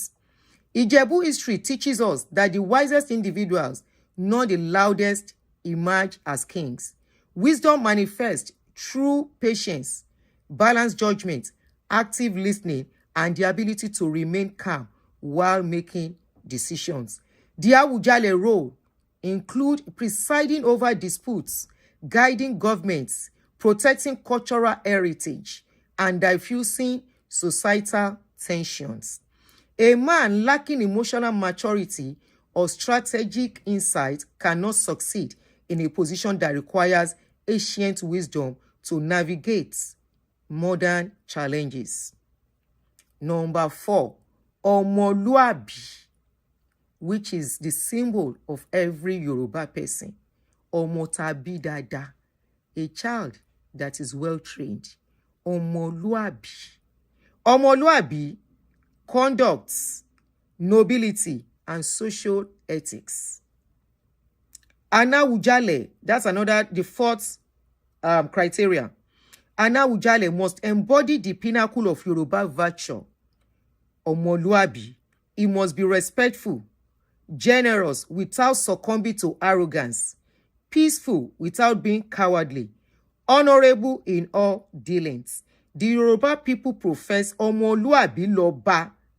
Only a noble soul can truly wear the king's crown in a time of waning public morality. The Awujales must serve as a beacon of integrity and cultural refinement. The last criteria, upholding tradition. Upholding tradition. The soul of the institution, the soul of the institution. All right, here. So, beyond the fifth one, beyond lineage, the foremost duty of any Awujale is to act as a custodian of our cultural heritage. He must possess a profound understanding of Ijebuland customs, honor, and authority of our traditional institutions, and seamlessly connect the palace with communal structures like the Oshugbo, Balogun, Parakoyi, and age-grade systems. He must rigorously protect festivals, rituals, and the spiritual identity of the kingdom. A man unfit to honor tradition cannot be entrusted with the throne that embodies our collective spirit. Why are these criteria? Why are they so important? Why do they matter more than ever? Now more than ever. Ijebu is not merely searching for a king. We are selecting a symbol of unity, the guardian of our legacy, the moral anchor for future generations. We must resist the temptation to interject politics or individual ambitions into this sacred process. This is not a campaign for the throne, nor should it involve lobbying. It is pure tradition that remains unfazed by the cacophony of modernity. Ultimately, the kingmakers and Orunmila will render their judgment, but the public must grasp the foundational principle that rightfully assessed through Yoruba royalty. When lineage aligns, the determinants are not wealth or personal popularity, but rather Iwa, Oye, Ogbon, Omoluabi, and unwavering commitment to tradition. These timeless principles have sustained Ijebu for generations and will lead us forward. Let custom lead, not ambition. The Awujale throne is not a prize awarded to the ambitious. It is a calling reserved for the worthy. As Ijebuland stands at a crossroad, let us anchor ourselves in the wisdom of our ancestors and evaluate each aspirant not through worldly credentials, but against the 5 sacred pillars of Yoruba kingship. By adhering to these principles, Ijebu land will not falter. Heaven and earth will align once more, and the crown will find its rightful head, as is the custom. The legacy of the Awujale rests on the shoulders of those who embody these criteria, ensuring that our traditions thrive for generations to come. Otunba Abdulfali will break all barriers of opposition. Ìjọ̀bú ló kàn fún ìtẹ̀síwájú Ìjẹ̀bú. Alájọbí agbèdéde ẹ̀hún. Àṣẹ o. So that is another write-up from one of indigenous sons of Ijebu land concerning the kingship and the criteria needed to appoint the next Awujale, one of the most important throne in Yoruba land. Very, very sacred, very, very important, that it cannot be toyed with. And I hope the people who are looking into this will do the needful, will do the rightful thing because of generation coming. This is not because of now, so that the tradition will remain and stay. This is something that will, if you make that mistake today, it will continue. It will stain the good work of the late Awujale. Now, they have sent me the remaining video of that our brother, but I won't place it here. Ademo, mo dẹ̀ ti sọ fún ọmọ àbúrò àbá mi tó lóun fẹ́ jẹ Awujale. Mo ní èmi á dúró tiẹ̀. Eléyìí tó yẹ ká sọ, Ọlọ́run bá fi sí wa lẹ́nu. Eléyìí tí ò yẹ ká sọ, Ọlọ́run bá mú kúrò. Ṣùgbọ́n mo fẹ́ kó mọ kíní kan dájú o. Tí wọ́n bá mú ẹ síbẹ̀ bó ṣe ń ṣe, ló máa bá wọn ṣe o. Tí àsìkò náà bá dẹ̀ tó, k'Ọlọ́run ọba ọlọ́jọ́ ìní kó jẹ́ kí ọjọ́ kó jìnnà síra wọn. Bí wọ́n ṣe ń ṣe láyé ìgbà àwọn bàbá tí wà ni wọ́n ṣe máa ṣe o. Tó bá ti mọ̀ pé kò tẹ́ ẹ lọ́rùn, tó bá ti mọ̀ pé ò lè ṣe nǹkan tí ìlú fẹ́, tó bá ti mọ̀ pé ò lè ṣe nǹkan tí oyè yẹn fẹ́, fi bẹ̀ sílẹ̀ fún wọn, kò kí ń ṣe dandan. Èmi ò rò pé ìdí wà fún ọ̀rọ̀ púpọ̀. Mo ní tá bá sọ̀rọ̀ díẹ̀ fún ọmọlúwàbí tó bá dénú ẹ̀ àdódìdì. Lẹ́ẹ̀kan sí mo kí gbogbo yín o. Orúkọ tèmi ni Adétòkunbọ̀ Adébọ̀wálé Adébámbọ̀, ọmọ bíbí inú ilé Fúnṣẹ́gbùwà ní èmi. Ó tún kù kíní kan, ẹ jọ̀ọ́.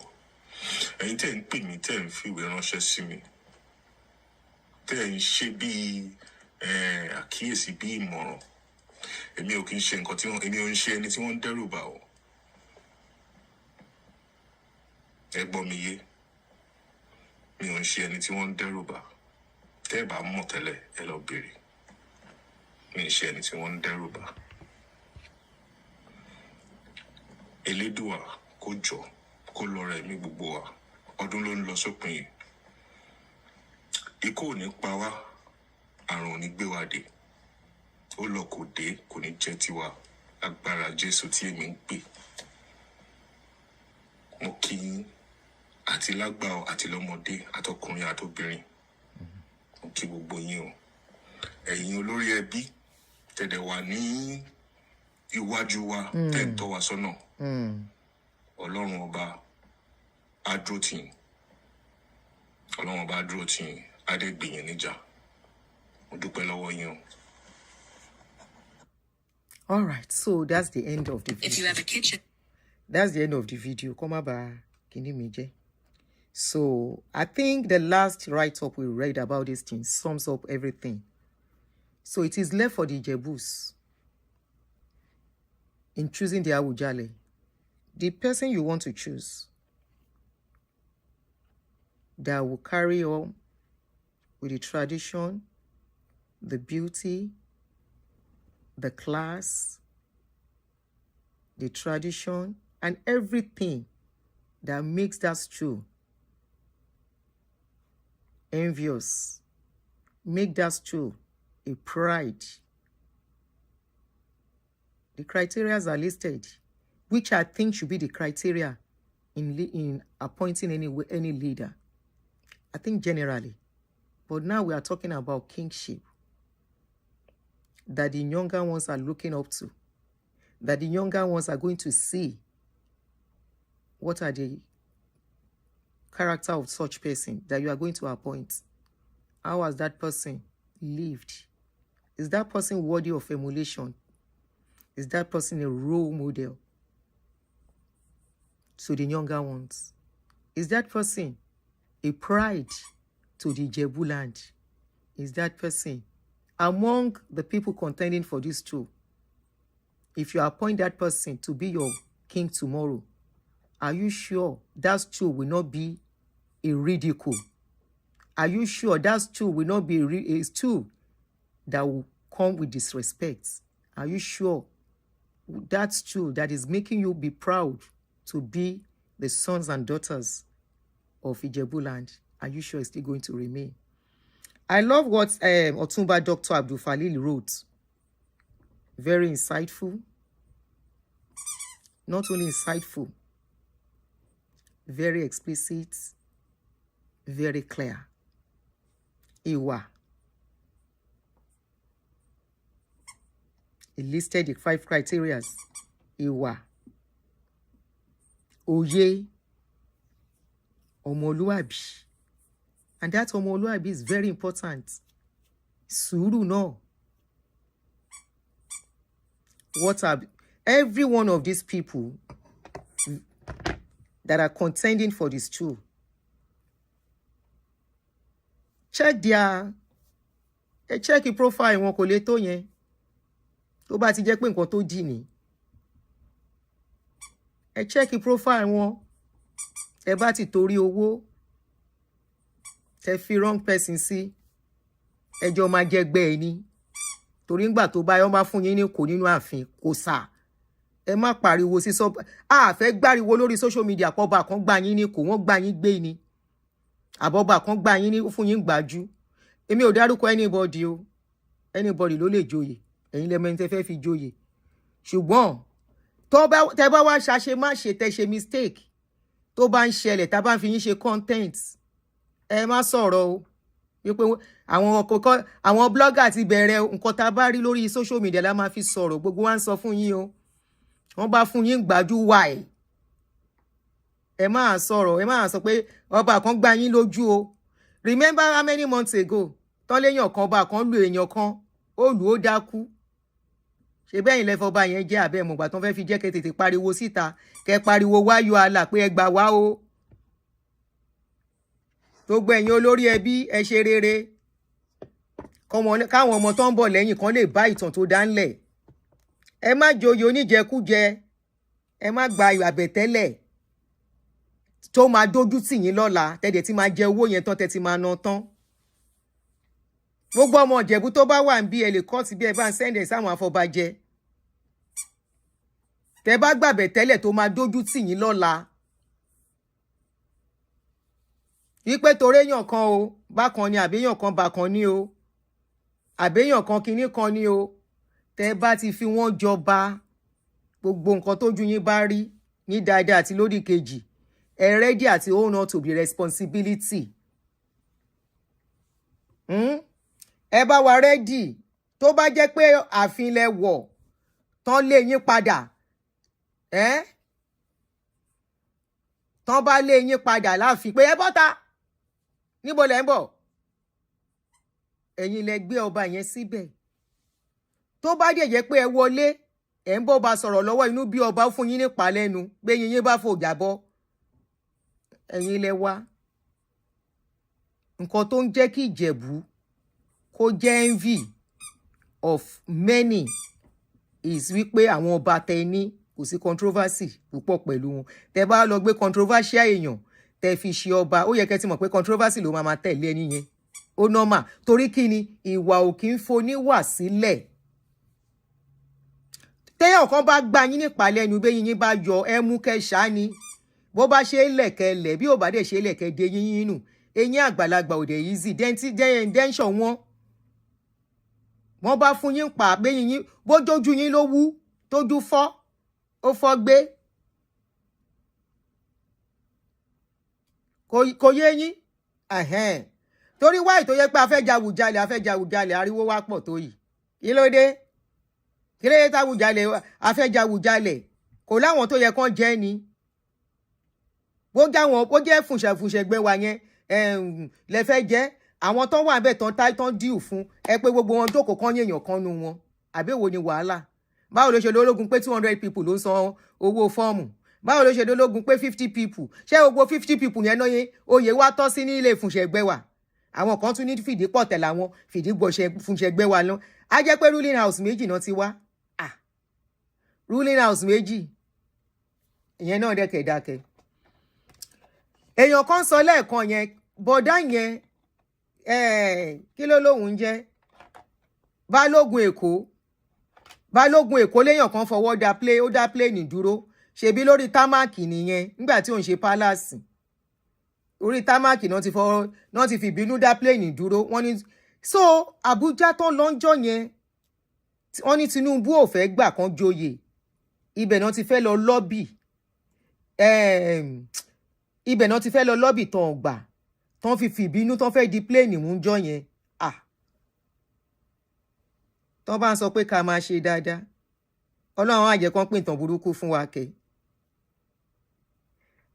Balógun Èkó ẹ̀ẹ́dá rárá pẹ̀lú àwọn ọ̀tàn yín tẹ́ pa yẹn tẹ́ wá ń dárúkọ màmá Wàsíù bàbá Wàsíù ṣé kó àwọn ọ̀ṣẹ́yìn tẹ́lẹ̀ ni tẹ́ fi ní bàbá Wàsíù ìyá Wàsíù kí ló dé ẹ fi àwọn ìyá oníyà àti bàbá oníbàbá lẹ́nu sàárè ẹ fókòsì lọ́mọ ẹ wá ń pò ìtàn bàbá Wàsíù lùyà Wàsíù ṣé ẹ ń sọ fún àwọn ará Ìjẹ̀bú pé bàbá wa kó Wàsíù máa lu àwọn ará Ìjẹ̀bú ni.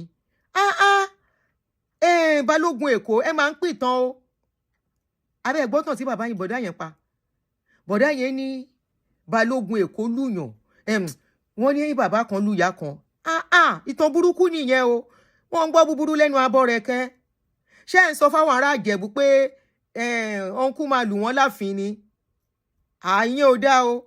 Ẹ tún náà dá plane dúró. Nàìjíríà ti forgive wọn, is an ambassador. Ambassador ni wọ́n ń sìn. Ẹ náà dá plane dúró. Wọ́n bá dá plane dúró kó wọ́n lágbára ni. Gbogbo tó dójú ẹ̀.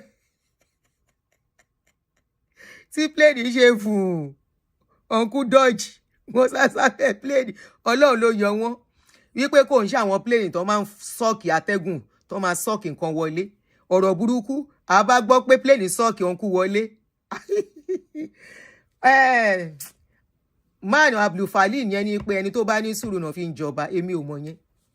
Èmi ò ṣá nǹkan tí Balógun Èkó sọ, ẹjẹ́ àti ẹ̀tún gbọ́ ṣó Balógun Èkó yẹn, ẹjẹ́ ń gbé sí speaker. Ẹjẹ́ àgbọ́ sórí Balógun Èkó yẹn. Balógun Èkó, ẹ̀yin ẹ̀rọ ẹ̀ sọ̀rọ̀. Ṣé ẹ̀ ń sọ fún àwọn ará Ìjẹ̀bú pé ẹni tó lè ti plane tó lágbára àti gbé plane, ó lè kó àwọn 10 nínú wọn kó jù wọ́n sókè kó nà wọ́n mọ́lẹ̀? Balógun Èkó, ṣé kó àwọn ìṣe yìí tẹ́lẹ̀ ni? Náìsì o. Ẹ jẹ́ àgbọ́ Balógun Èkó. Mo gbọ́ fídíò yẹn báyìí, mo ní ẹ gbà mí. Kí ló dé? Ọ̀rọ̀ yìí pọ̀ jù. Ṣé wọ́n ṣẹ̀yìn tẹ́lẹ̀ ni tẹ́ fi ṣàdúró ọ̀rọ̀ yẹn? Ẹ tún sọ títí ẹ̀nà fẹ́ gbé plane. Inú ló ń bí wọn. Inú ló ń bí oyin brọ́dà mi. Inú ló ń bí wọn. Nígbà táwọn yẹn náà ní pé wọn ò ní wọ plane pẹ̀lú flask. Kí ló tàn jẹ́ kán gbógógóró wọn? Mo lógógóró. Ọkùn mi ò mọ ògógóró. Mùsùlùmí gidi ni wọ́n. Ṣé Mùsùlùmí ni wọ́n àbí oníṣẹ̀ṣe àbí sẹ̀lẹ̀? Because ìgbà kan wọ́n náà tún ṣe sẹ̀lẹ̀. Àbí? Wọ́n náà tún ṣe sẹ̀lẹ̀ nígbà kan. Èmi ọmọ líle, èmi ọmọ líle, èmi ọmọ líle. Ẹ jẹ́ àgbọ́ Balógun Èkó, speaker la máa lò. Balógun Èkó ẹ̀ẹ̀dá rárá. Ọba orin lolúwayé fújì yìí o. Àyìndé Ọba orin làyìndé mi yọ. ń gbọ́n láwọn o. Kí ló dé? Kí ló ń ṣẹlẹ̀? Àwa fáǹsì wọn rèé o. Ẹ ṣọ́ra yín o. Ẹ ṣọ́ra yín o. Wọ́n ṣẹ̀yìn tí tẹ̀lé, kí ló dé tó ń róòlù? Dèmi ọmọ pọ̀ láwọn. Ẹ farabalẹ̀ kẹgbọ́n ohun tó borin wí, orin dé o, ìlú dé o. Orin ṣe wa. Kí ló dé? A máa gbọ́. A máa tún kíní yìí gbọ́. O ò bá róòlù jù bẹ́ẹ̀ lọ. Kí ló dé tó ń róòlù? Ọba orin lolúwayé fújì yìí o. Ọba orin làyìndé mi yọ. Ṣé iṣẹ́ ayé kọ́ lélẹ́ yẹ gbà mí? Kò máa fẹ́ play. Iṣẹ́ ayé, àwọn ayé ti wà ń bí.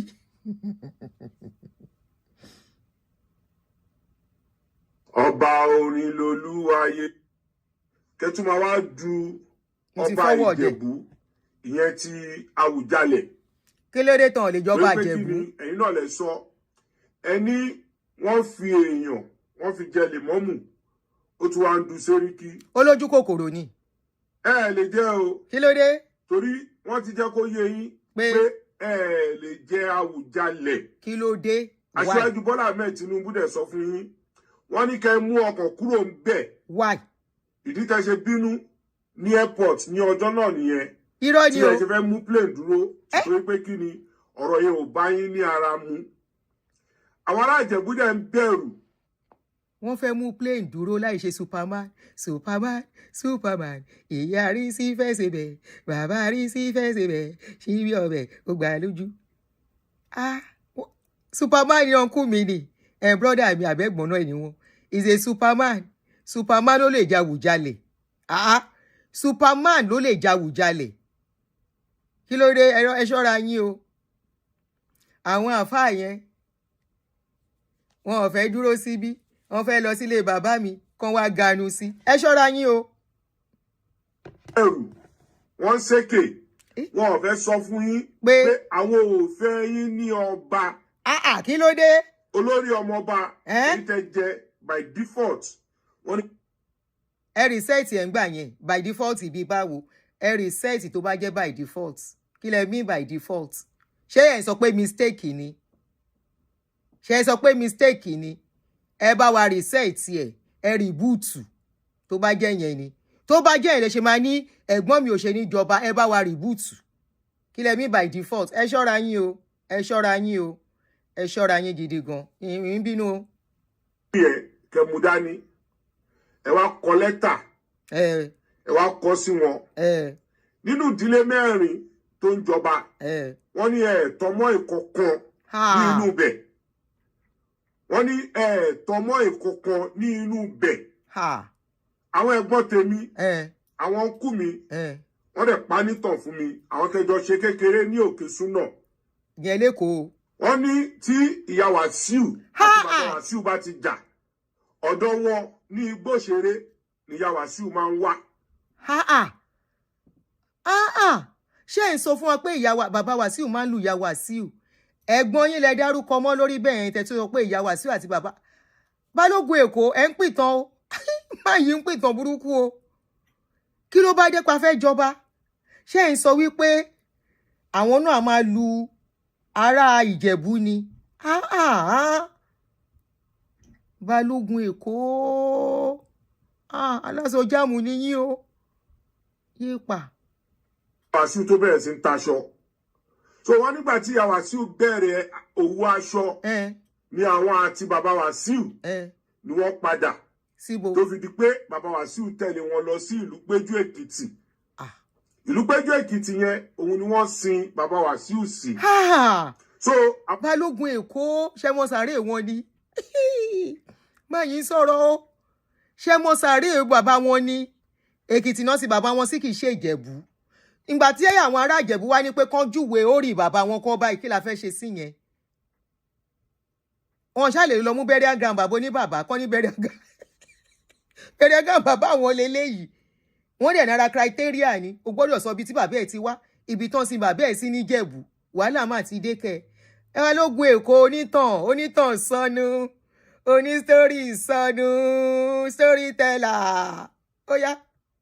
Ìjẹ̀bú ní kẹtọ́ka sí olórí bàbá yín ní Ìjẹ̀bú àbí kẹ lọ mú èèyàn 6 tí ó tọmọ yín wá àbí tí ẹ tọmọ nínú Ìjẹ̀bú Òde àbí nínú Ìjẹ̀bú in general ẹ má dá wàhálà lẹ̀ o. Just like that this guy on the screen bọ̀bọ̀ yìí sọ ìtàn ó sọ ìtàn bàbá àti ẹ̀gbá wa tá à ń lọ ilé ó sọ ìtàn bàbá ó sọ ìtàn gbogbo ó ní tóun bá jókòó àwọn bíi 10 máa mọ òun wọ́n mọ bàbá òun Balógun ẹ̀dẹ̀ fọ́gbá tó yìí yépa ó yá. dá wàhálà lẹ̀ torí gbogbo ibi tó bá wà peaceful ibẹ̀ lẹ ti máa ń dá wàhálà lẹ̀. Ṣárí jẹ nídìí màdàrú ni wọ́n ni. ọ̀rọ̀ gbogbo kì í ṣe lórí alábàáhùn ọ̀rọ̀ gbogbo kì í ṣe lórí alábàáhùn màṣáì náà rèé o mo tún ti dé bí mo ṣe ń dé láìkí ibi tí peace bá wà ẹ jẹ́ ń béèrè lọ́wọ́ yín ṣé tí ẹ bá jẹ ọba àwọn èèyàn tó fẹ́ wá náwó fún yín ṣé wọ́n máa kí yín pé kábíyèsí Awùjalẹ̀ o kọ́ tó bẹ̀rẹ̀. kò sí nǹkan tó fi ń ṣe èèyàn kí lẹ̀ ọ̀nkú pé Balógun kò sí nǹkan tó fi ń ṣe èèyàn wọn á dẹ̀ gbé microphone sẹ́run Àyìndé mo dé bó mo ṣe ń dé ọmọ gbọ́dọ̀ hàn mí mo tún dé mo ti dé o mo recognize presence yẹ o mo dé bí mo ṣe ń dé èmi Awùjalẹ̀ of Ìjẹ̀bú land èmi Awùjalẹ̀ number 10 mo ní mo dé Ìjẹ̀bú ọmọ àròyìn ọmọ àròyìn mẹ́sàlẹ̀ gbẹgbẹ́ ẹ káàbọ̀ wọ́n á dẹ̀ máa náwó wọ́n bá dẹ̀ náwó tó wọ́n á gbé adé sórí torádé tó wà lórí mi o ọba fújì ni mo jẹ́ aládé tó wà á dẹ̀ gbádé orin kúrò tá a bá ṣe tán àgbádé Awùjalẹ̀ palẹ̀ padà Balógun ṣọ́ra ẹ̀ ò kí ló dé kí n tiẹ̀ ó yá. kó tó bẹ̀rẹ̀ sí náwó ni. torí ro dáadáa mo lè sọ fáwọn èèyàn gbogbo ẹ̀yin tẹ́lẹ̀ dúró ti aṣáájú Bọ́lá Ahmed Tinubu lóyà. báwo ló ṣe mọ̀. selfish interest yín òun ló jẹ yín lógún. now ẹ̀yin ni olórin APC election bọ̀ 2027 àbí. now tẹ́yìn bá jọba èyí tẹ́ lè jẹ́ o ta ló máa kọrin fún APC torí lifetime agreement. ẹ máa gbọ́ irú question wo lélẹ̀ tán bá jọba ta ló fẹ́ kọrin fún APC iṣẹ́ wo ni Portable gbà èèyàn kan ló kọ wèrè la fi ń wo wèrè wèrè la fi ń wo wèrè àwọn yẹn náà yìí wà ń bẹ̀ àwọn olórin pọ̀ jaburata kẹ Pasuma yìí wà ń bẹ̀ báwa sí ó báwa sí báwa sí ó báwa sí àwọn yẹn náà yìí wà ń bẹ̀ kí ló dé bóde Òṣùpá ni Òṣùpá náà wà ń bẹ̀ tó ń kọrin bíi Barrister bóde jẹ́ Kollington they can still carry Kollington kí Kollington mà kí lẹ mú ìgbà pé ta ló fẹ́ kọrin tó bá dẹ̀ jẹ́ Kwamon náà nípa Kwamon lè kọrin kẹ wọ́n bá kọrin campaign tán wọ́n á padà sílé wọ́n á padà lọ sáàfin ààfin ò sá lọ ààfin ò sá lọ wọ́n bá lọ kọrin campaign APC tán APC wọ́n bá kọ yẹn tán wọ́n á padà sáàfin kò sí nǹkan tó fẹ́ ń ṣọyàn double portion ni àbọ̀ ní kéèyàn má jẹ̀jẹ̀ bó bá ṣe wù kó jẹ́ kán jẹ́ ti politics kan tún jẹ́ tọ́ba ẹ̀wẹ̀ má ní mi lára Balógun Èkó ẹ ṣọ́ra yín o. sáì pẹ̀lú APC 2027 táṣíwájú máa ní ìdí yín láti defend the seat tí wọ́n wà ẹ̀yin wálẹ̀ ń du ọba so tẹ́yìn bá ti wá jẹ ọba yẹn èyí tí ẹ lè jẹ ta ló máa kọrin fún APC àbí ṣé ẹ máa fi Awùjalẹ̀ ẹ fi àpèrè sílẹ̀ ẹ wá gbé mic ẹ tún máa kọrin ni Balógun ẹ tó ẹ pẹ́ kanra. wọ́n kanra kẹ́ ní sùúrù lórí pé wọ́n kanra Balógun Èkó nǹkan kan máa ń bẹ̀rẹ̀ ńjọ́ kan kí ló dé something there will be something wey that will start something ṣèbáyé àtijọ́ à ń rọ́ba kó máa lọ patí kiri orí àwọn kan ló ti bẹ̀rẹ̀ ayé àtijọ́ à ń rọ́ba kó bá tan ring light kó máa ṣe show kó máa ṣe live stream ayé generation ó ti bẹ̀rẹ̀ nìyẹn báwọn bá wá bẹ̀rẹ̀ pé ká lọ ṣe campaign bá ṣe campaign tán ká tún padà sáfìn kọ́kọrin wọ́n á tún wọ̀ gbàlẹ̀ padà wọ́n á dé akíní kábíyèsí o ṣé dáadáa lẹ dé o ẹ kú ilé o ẹ káàbọ̀ o ṣóòdé dùn òde dùn wọ́n wá pé tán bá wá lọ sí kí náà ń porúkọ ẹ̀ campaign wọ́n á pé Àyànkúnlé onílù mi bá mi jùlù sí Tinubu nídìí pẹ́kẹ́ gẹ́gẹ́gẹ́gẹ́gẹ́ kí ló mí wọ́n kọrin kò dín kan lọ́wọ́ wọ́n bá kọrin tán wọ́n parà sí inú ààfin wọ́n bá ṣe ń wọ ní ààfin àwọn ṣífù gan lè tẹ̀lé wọn àbí kò sí nǹkan tó fi ń ṣèyàn káwọn ṣífù kọ́ lọ tẹ̀lé wọn kọrin ìyẹn àwọn olóyè gbogbo olóyè náà lè kó ságbádá kán lọ́jọ́ kọrin ẹjọ́ nítorí Ọlọ́run kí ló fi ṣèyàn wọ́n bá dé olóyè lè di drama kí olóyè kan kó máa lu àlùjó kí olóyè kan kó máa tún pẹ̀rẹ́rẹ́ kí kan máa ṣe kíni kó máa lu gángan nígbà tó bá máa fi pín olóyè àsọmọ onílù àwọn náà orí ibì kan nìkan ti ń bẹ̀rẹ̀ ó yẹ̀ṣẹ̀ bẹ̀rẹ̀ ni Balógun Èkó ẹ ṣọ́ra yín o ó yá next one Balógun Èkó sọ pé bàrà mi wá sí nǹkan ó ń kanra níbo náà ti kanra mò ń gbọ́ níbo náà ti kanra. èèyàn tó lè fi ń joyè láwùjọ èèyàn pàtàkì èèyàn tó ní sùúrù. kí ló dé bọ̀dá Wàsíù ní sùúrù àwọn èèyàn máa ń tọ́jà àwọn nìkẹ́ bọ̀dá Wàsíù máa ń ní sùúrù kí ló dé tẹ́lẹ̀ ń kanra ṣẹ́ni tó ń fún ní kò lọ́jọ́ sílẹ̀ fi sọ pọ́n kanra wọ́n máa ń ní sùúrù ìkọ́ tó ń fún ẹnìyẹn ń jọ sí ẹnìyẹn blọ́ọ̀kì wọn ni ṣé kán máa gbowó èèyàn lọ ń ṣiṣẹ́ owó owó à ń blọ́ọ̀kì ẹ̀ wọ́n fún ọ̀ra ní kò àbáwọn òṣìṣẹ́ wọn tọ́nà máa ti gbá wọn létí rí àbẹ́wò wọ́n ṣẹ̀ ni wọ́n rẹ̀ bá wọn wí after all ọmọ wọn ni wọ́n báwọn olóyè náà bá ṣẹ̀ wọ́n jẹ olóyè náà bá dẹ̀ jẹ gbájú kò burú wọ́n ń kọ́ wọn ní nàá béèyàn bá fẹ́ kọ́ yóò máa ń jìyàn ní gbájú àti kó nǹkan ẹ̀nà kanra sóòtò náà ń bá àwọn èèyàn wí náà kanra olóyè Balógun Èkó ẹ ṣọ́ra yín ẹ ṣọ́ ara yín kò bá jò lóye kábíyèsí o kí ló yẹ tàrí ẹ láàfin lánàá bàbá ó rẹ̀ mí jẹ tá ló ń bá wí bẹ́ẹ̀ yẹn ẹ bá mi mú súnmọ́ bí ẹ súnmọ́ bí wọ́n bá ṣe là ó wọ́n kọ́ olóyè ni ẹ ṣọ́ra yín o ilẹ̀ mi by that pé wọ́n ń kanra olóyè tí ò ní sùúrù ẹni tó ní sùúrù náà fi ń jọba ṣọ́ sọ fún yín pé wọn ò ní sùúrù ó ṣé torí àwọn ìyàwó tán lè kó jọ àwọn ìyàwó yẹn náà jókòó àwọn ìyàwó yẹn náà jókòó bọ̀dá mi fẹ́ níyàwó sínú ilé bó tẹ̀ pọ́n tún fẹ́ kàn tarò kó máa dúró ìyẹn òpóṣù mẹ́ta la rí pé ìyàwó tún sá kúrò nínú ilé ìyàwó kí ló dé aṣáàkànrí tíyàwó ń ṣe I am living my life. Life is so beautiful. Life is so beautiful. There is nothing wrong in being single. Single and happy.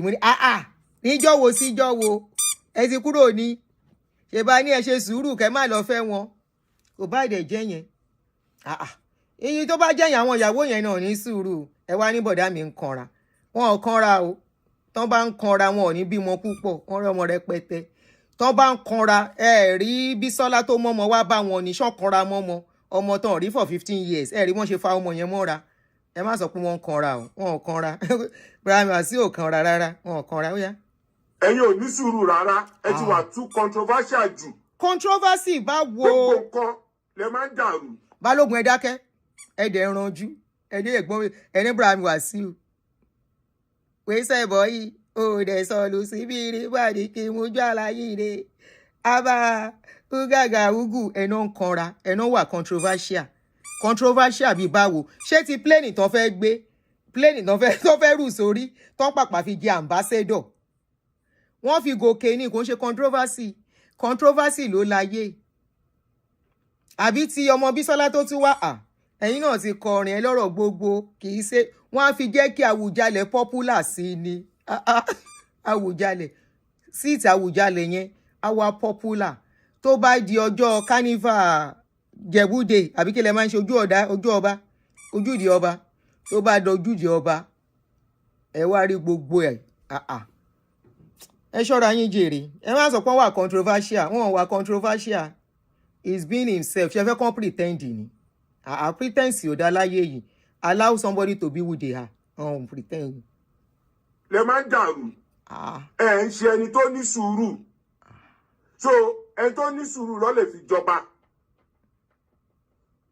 bàbá tó bí ìyá tó bí bàbá tó bí màmá tèmi ọmọ Ìjẹ̀bú ni wọ́n o ọmọ Adéríbigbé ni wọ́n o a dẹ̀ ti ní ọmọ oyè tá ti mú sílẹ̀ nídìí àgbàlagbà tí ẹ lọ jókòó kò tí kọyìn àwọn alájẹ̀bú ní.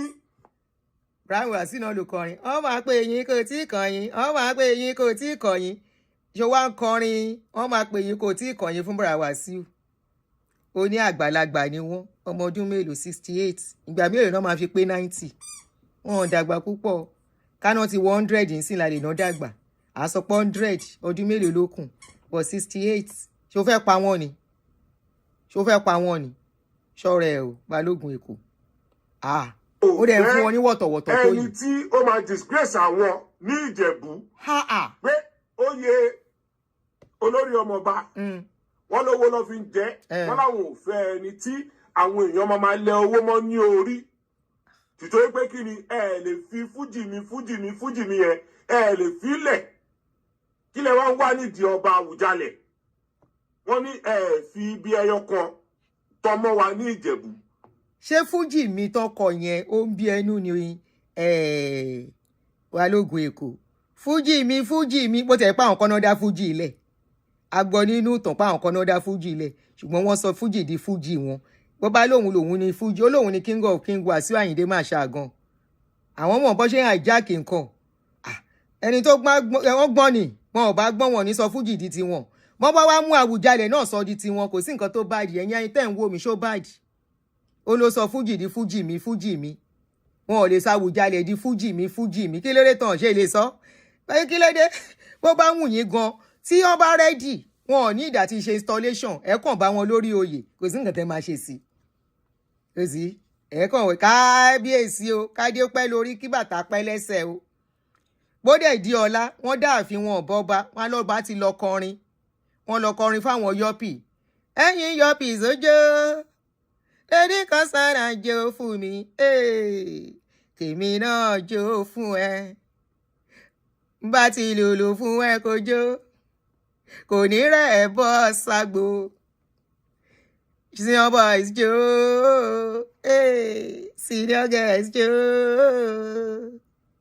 ìjó fújì mi o ó ti pẹ́ tó ọ̀nkú ti claim fújì láti 80s ọ̀nkú ti ń claim in the 90s náà ti ń claim fújì Barrister ò tí kù quality yìí ò tí kù wọ́n yìí wà active tán ti claim fújì mọ́ àwọn àgbàlagbà yẹn lọ́wọ́ ó dẹ̀ claim ẹ̀ gbé ó claim ẹ̀ gbé wọ́n bá claim fújì mi wọ́n lè ṣàwùjalè pé èmi ni mo làwùjalè in fact bàbá wọn ló kọ́kọ́ làwùjalè bàbá wọn ló kọ́kọ́ jẹ́ mọ̀ tán ni ẹ̀ẹ́dẹ̀ bá ìtàn àrọ́ bàbá àtàn ó yá ẹ̀yin fẹ́ sọ̀tàn fún bọ̀dá mi bàbá wọn ló kọ́kọ́ jẹ́ àwùjalè before the last àwùjalè gbọ́ tàn ni. Ìjẹ̀bú bàbá tó bí màmá tó bí bàbá tó bí màmá ti tèmi ọmọ Ìjẹ̀bú ni wọ́n a dẹ̀ ti mú ọmọ oyè sílẹ̀ àfẹ́ àgbàlagbà ẹ má dá wàhálà lẹ̀ o wàhálà torí báwo gbogbo bíkíbi tẹ bá wà lẹ ti máa ń dá wàhálà lẹ̀ ẹ ti wà too controversial jù ẹ wá lẹ fẹ́ joyè Awùjalẹ̀ kí ló máa ṣẹlẹ̀ sí ọba fújì rádé tó wà lórí mi ọba fújì ni mo jẹ Àyìndé lágbádé fún Adédìméjì lágbádé fún ọba fújì. ṣèbílẹ̀ Yorùbá la ti ń gbọ́ Adédìméjì àbí ilẹ̀ Yorùbá kọ́ la ti ń gbọ́ Adédìméjì a crown has become two adé brọ́dà mi máa di méjì ni adé kwanwọ́n adé onífújì àtàdé Awùjalè bó dáwọ́ ẹ̀hún brọ́dà mi ó lè dé kan sápá bí kó dé kan sápá bí agbèsè agbé kan sẹ́gbẹ̀mbí agbé kan sẹ́gbẹ̀mbí kí ló dé kò sí nǹkan tó fi ṣe wọ́n á tún adé crown yẹn ṣe wọ́n á wá ṣe ní èmi lè kọ́ yín bọ́n ṣe máa ṣe o sódà kò ní sí controversy kò ní sí wàhálà o ṣe rí adé yẹn tán bá ti ṣe round wọ́n á wá pín sí méjì one side á jẹ́ King Wasiu Ayinde Marshal King of Fuji in Nigeria wọ́n á wá ṣe apá kejì Awùjalè of Ìjẹ̀bú ṣe rí pó easy àṣemadé náà ni bọ̀ ìkan á rí ìdí apá kan ìkan á rí ìdí apá kejì since tó jóyè méjì ni olóyè púpọ̀ ọmọ olóyè mẹ́ta o ọmọ olóyè mẹ́ta ọmọ olóyè méjì o ọmọ olóyè méjì King of Fuji lápá kan Awùjalè lápá kejì ọmọ olóyè méjì ni ọmọ olóyè méjì o ọmọ olóyè méjì King of Fuji lápá kan Awùjalè lápá kejì o ọmọ olóyè méjì ni Àyìndé lágbádé fún Àyìndé lágbádé fún ọba Fuji rèé o Àyìndé lágbádé fún ọ̀rẹ́ wa Awùjalè number 2 Awùjalè number 2 Àyìndé lágbádé fún ọ̀rẹ́ wa mo ti bá yín parí ọ̀rọ̀ ṣe ni pé kò sí wàhálà mọ́ mo ti yanjú ọ̀rọ̀ ìjà parí orin dòwe Balógun Èkó ẹ try ṣe rí i pé mo ti bá yín parí ọ̀rọ̀ bó bá jáwọn náà fẹ́ gbádé fún ó easy kó a mú ọ̀n lápá kan Awùjalè lápá kejì lọ̀rọ̀ bá parí ìjà bá finish as per controversy ọmọ ẹni kì í ṣe bẹ̀bẹ̀ ìdí bẹ̀bẹ̀rẹ̀ ká fi ìdí ilẹ̀kẹ̀ sí ìdí ẹlòmíì gbà bẹ́ẹ̀ náà ni kò ṣe bí Awùjalè àfikàn wà controversial sí dáadáa ni ńgbà ìbá náà controversy náà controversial èyí controversy ó máa ń jẹ́ kí Trrone Awùjalè á popular sí ni nígbà tẹ́ bá gbọ́ news yín l'Amẹ́ríkà wọ́n ń gbọ́ mi lámẹ́ wọ́n ń gbọ́ mi ní Canada o ṣó sì gbọ́ mi mo ní Àyànwálé má mi lulu pé wọ́n ń gbọ́ mi lámẹ́ wọ́n tún ń gbọ́ mi ní Canada o alùlù títí àtúnjẹwò Awùjalè wọ́n tún wá ń gbọ́ wa ní gbogbo ayé ẹ̀rí pọ́lọ́hún mi o ọba ńlá ni ó dàgbò ti tán ẹ jẹ́ a máa wá lọ má yí sọ̀rọ̀ o yé pa Balógun Èkó ẹ̀dẹ̀ pìtàn Kasongo Balógun Èkó you are a Kasongo that man is a Kasongo ẹ̀yin ará Ìjẹ̀bú over to you Ọlọ́run á fún yín ṣe àwọn alálẹ̀ Ìjẹ̀bú á fún yín ṣe ẹ ní ṣìyàn ẹni tó máa dé orí oyè yẹn tó máa gbé ilẹ̀ Ìjẹ̀bú ga tó máa jẹ́ kí ipò Awùjalè àti Ìjẹ̀bú àti gbogbo nǹkan tí Awùjalè àná tó fi sílẹ̀ tó máa fi gbòòrò sí òun lè máa mú láṣẹ Ìdùmarè láṣẹ àwọn tán nílẹ̀ àwọn tán dá tán tẹ̀lé ibẹ̀dó àwọn tán dá ibẹ̀dó. Ẹ má bínú Yorùbá mi ládùúrà orí bákan so ẹ jẹ́ rọra fi sílẹ̀ bẹ́ẹ̀ kí n má sọ nǹkan tí èrè kí n sọ.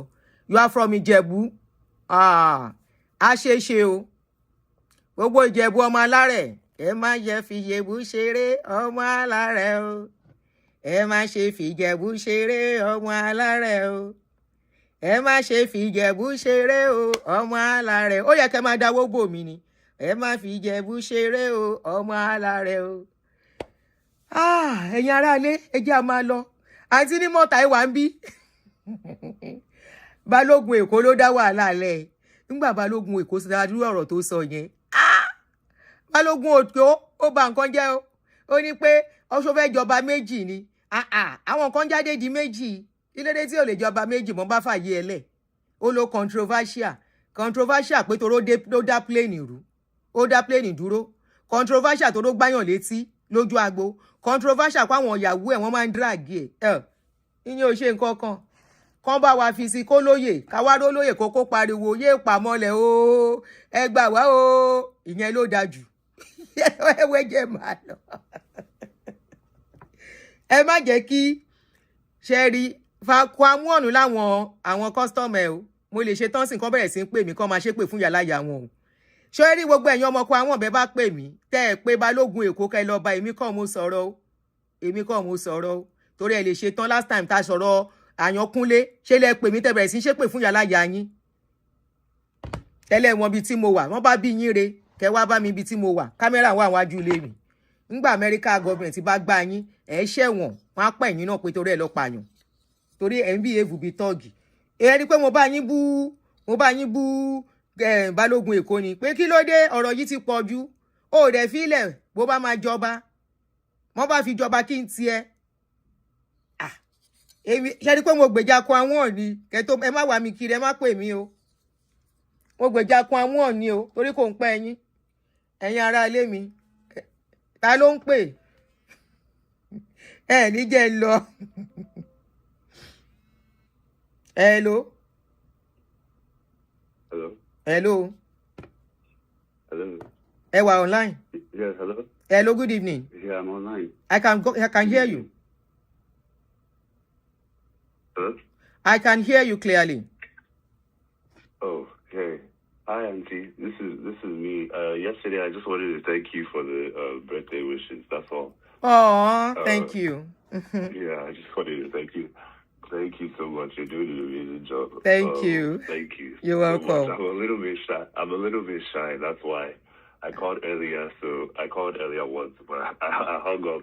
But I was a little bit shy. But with this your voice, you are a little bit shy. Yeah. But I just wanted to thank you so much. I really appreciated it. Okay. Yeah. You are welcome. I've been a long time. Yeah. Sorry to interrupt anybody who wants. No, it's fine. It's fine. But yeah, I'm very grateful. And thank you so much. Thank you very much. You're welcome. Thank you. You're welcome. Thank you. And everybody should subscribe to the Adubo family compound. Adubo. To be a part of are you the one saying Adubo compound yesterday? Yeah, I'm Chidera. Okay. But this is your voice, my brother. Yeah. This is your voice. Now, what cake, yo? Yeah. But you know, it's the old woman. I can't be more than your children's age. I'm around your children's age. That's why I tell you, say I be old woman. Because this is your voice. If you say a young woman, I be, if you say, this guy want to buy somebody. You're welcome. Thank you so You're much. welcome, my brother. Thank you so much. You're welcome. Okay. All right. Thank you. Thank you so much. You are welcome. Thank you. Don't mind me, oh. You know I play too much. What you've been doing is amazing. You're welcome. You know, sir, they play too much. Don't mind me, oh. No, I know. Okay. I know you. Some of the family people. Some family people say, "Sure, you they need wife. Make I matchmake you." Sure. Anything. Sure. Anyhow. Anything. Be bawo. You need wife. I mean, you just need somebody to cool body. Are you married or single? No, I'm single. I'm single. You want to marry wife? Single, Make I match you with one of my sisters. You already look for husband. Hey, like, what is your sister? Me or more. I don't know, man. Don't worry. I don't know. Yeah, I know. We are just joking anyway. Thank you for your call. Thank you so much, man. Thank you. Thank you so much. Please, You're welcome. God bless you. Please take care of yourself. Thank you so much. I'm fine. Thank you so much. I am. God bless you. Thank you, love. All right. Bye. Have a good one. Hey. Thank God pa àti lójú eré mọ́. A ti sọwọ́ gbogbo eléyìí nù. Ohun yẹn le gan. Kí ló dé? Àbí na liar talk. Ẹ̀yin obìnrin, you know say this place na reality show. Ẹ̀yin obìnrin, that voice. No be voice where they met woman. Now voice where they met woman. Anyway, guys, thank you so much for the show. Make we call the auntie. I really enjoy today's show. Okay, thank you very much. That's why I'm here now. Make we enjoy, laugh together. Make we laugh together. His voice not die. Somebody say his voice not die. Voice no voice a better voice. Link voice yẹn tún lè díẹ̀. Voice eléyìí tún ṣe díẹ̀. But ó ní ó yá tètè sọ ní I'm your son's age mate. Ó dà pé mo rò pé mo fẹ́ toast you. Ọlọ́run má jẹ́. Èmi ti ṣíwọ́. Èmi, when I say I'm done with relationship, you think I'm joking? Me, I'm not joking though. So don't take me serious when I talk here. When it comes to that kind of a thing. Èmi kẹ̀. I don't relax. Even if you be adults, if you be my age group, I'm not in for a relationship again. I'm just at peace. I can't handle stress of relationship anymore. The pressure that comes with it, you know, like I have to compose really so many expectations. No, I can't deal with it anymore. I can't deal with issues of relationship. Never say never, man. Oh, okay. The one where I don't do for my life, you don't do. Peace. Peace. And there are so many things at this age to relationship. So many things. So it's either you know, enjoy your peace or you go enter problem. Peace. Peace is the cocoa now. And I'm enjoying my freedom. So much. You know, say when you don't enjoy freedom too much, it get as it be to go into a relationship. I'm telling you. When you don't enjoy your freedom, you do all you like. Nobody is on top of your neck. Nobody is on top of your neck. Nobody is stressing you. You are not carrying anybody's wahala on top of your head. You don't know what it is until you enjoy it. You see this past time where I don't date without relationship. Honestly, I would tell you it's the best period of my life. At least in recent times. I'm not talking about my marriage. In recent times. Because it be like say better men know plenty again. The good ones, they don't catch them finish. So make I day my day. Make them day their day. And at this age, when I hear some things, you know, say if you have to marry now as you day, if you get to a certain age, if you have to marry, you are the responsibility of that person. That person is your responsibility. Now this age, I will go carry responsibility. Remember, saying our brother I day, no be Nigeria. Relationship in Nigeria, except I no go marry the person. Even if you no marry, you start staying together. There is expectation on both of you. I'm sure you know. Relationship abroad is not the same at home. Before you go and enter wahala. Relationship abroad, once you start living together for a certain period, you become each other's responsibility automatically. Now I go I know, make I enjoy myself as I did. But men, they ask you, don't deny. That's what I've been doing. I've been denying. In fact, you get one where we say, you don't be like, say, now I tell and say, I beg. I'm not the right candidate. Say, I beg. Say, I beg. Say, I will maybe before, but now as I did, anybody who won't date me, I go frustrate them. Now, true, they hear. Anybody that wants to date me now, I go frustrate them. Number one, I don't have the energy of calling back and forth. If people call me friends and all that, I can call them back at any time. Number two, I don't want stress of I send message, you no reply. No, I don't want it. Number three, I don't have the energy of cooking for anybody. No, I don't want to do that anymore. You know, say if I now me be woman, I be. So you get waiting I don't consider before I reach this stage. Somebody said, hey, what about second wife? I say I no do wife. You say second wife. Second wife of who? Second wife. Second wife. You like me? Somebody can say, even if it's to be a travel mate. I say because of travel mates, now I go into relationship. Travel mates, do you know what it is to travel with people? I better go. I won't drink. Oh, they catch me. I say, do you know what it is to travel with people? You can't enjoy your travel. Not be only me and my female friend travel. She better come out, tell the truth. Say, the trip, you can't do you when you are traveling as a team. I'm traveling. Don't forget that my traveling is not only for pleasure. My traveling is also for my travel blog. So if I'm traveling, I want to do things at my pace. I don't want anybody rushing me. I traveled last time to go and meet somebody in UK, friend that took me out. Now, patience I get before fights. That person said, I know say na patience he get for me too. The pace the person was walking was not the pace I could walk. Where the person wanted to go was not where I wanted to go, but I had no choice. I had to just follow.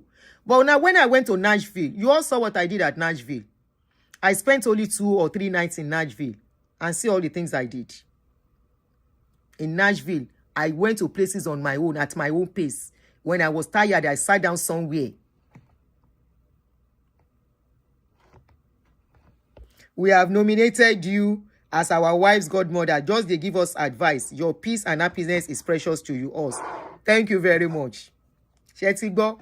People who know me very well say, I love relationship. I love good relationship. I have tasted good relationship. I have been lucky with relationship until recently. And it is not at this age I want to carry wahala. Auntie, yes, so freedom is really sweet. You know, maybe if I was younger, I may still consider, not at this age. I don't just want any stress. I don't want any stress. There is a lot to read. Good night, Jere Olubusola. So where can I leave me? When it comes to marriage issues, I still have the wisdom to talk about it. So, oh yeah, make we go. I want to go to treadmill. May I go stretch my legs small? I want to go to the treadmill and stretch my legs. I don't sit down, sis. Have a lovely night, guys. I will see you guys tomorrow. All right? Some people will not understand what you are saying until when they get there. Exactly. Exactly. No, besides, I know they see toasters. With this year alone, I don't see toasters like 4. 4 toasters. Now, me, they run at the end of the day. We go down, they talk. I will just ignore them after some time. Now, me, they run. Because I don't just want to wahala. I'm just happy the way I am. I'm just happy with myself, you know, in my space. I've experienced what relationship is. I enjoyed during when I was having relationship. I enjoyed very well. I won't stop saying that. And that is the glow you are still seeing on my face. You will see some people, because of what they went through in relationship, in their later years, they are still kind of, you know, because the pain is still there. But me, the enjoyment I had in my relationship, the deep relationships I have 2 or 3 that I would say, the relationship, what I enjoyed there is, the memories are still sweet to me, you know. My marriage, after my marriage, 1 or 2 other relationship, everything I needed, not money, but everything I needed to keep me going. I don't chop them. I don't chop them, honestly. I don't chop them. So, waiting I won't chop again. Waiting I won't chop again. May I go chop some? I bet make now just leave me alone. Don't be asking me about it until you don't go get anybody. No, they ask me again. If Omoli Pumpy, I will block you. Omoli Pumpy, I will block you. Oh yeah, good night. I don't talk again.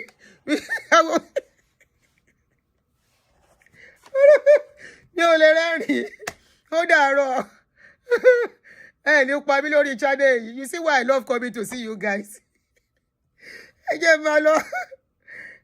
Mo ti mọ mi Tombi, I need water. Make I dey go downstairs. Omoli Pumpy, you are not serious.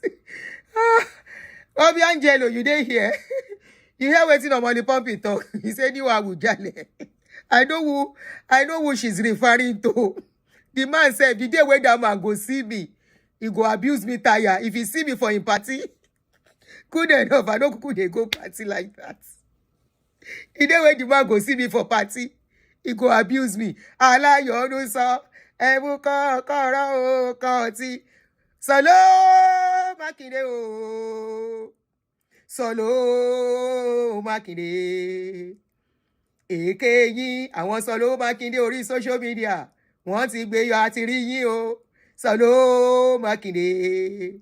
Ta ló ń jẹ́ Solo Makinde o. Èké àdúgbò ló ń jẹ́ Solo Makinde. Àwọn kárí ilé gbogbo nǹkan orí social media náà ń ganú sí. Àti rí yín àwọn ṣáńkó àríọ̀bẹ̀ rí wọn dáńkú ara wa ní ìjìnlẹ̀ pampam. Dáńkú ara wa ní ìjìnlẹ̀ pampam. Àwọn èké o ìjìnlẹ̀ pampam. Ẹ fún mi ní ẹlùlù Solo Makinde fún mi. Gẹ́gẹ́gẹ́gẹ́gẹ́gẹ́gẹ́gẹ́gẹ́. You want me to do drum for me? That man, if you go toast anybody, it's not me, lie. The day where you go catch me, you go abuse me tire. Now shame I go take waka for comot for him party. Want to mark me? I say him boys call me during that Ayonkunle, his drummer during their saga because of wetin I talk. And I no talk no be say I talk you kuku know me. Say I know they gonna see something. Now people where they call where I don't know them we were doing call, they say I should put number on that day. Now I put number like this. Now they begin calling. Waiting we know about the man, they begin talk out. It's not me You know, say I know they pass my boundary. Me, then I don't like trouble. Now so then call on that day. Begin talk. I think that was during the saga of the drummer and some guys for Canada for a program he was supposed to come and do here in America. Where they say them pay him money, he no come. Where I can't talk, say, he cannot come to America for now. He get problem. And he kuku no come until later. Now they come sort out the issue where he can't come. Now I talk,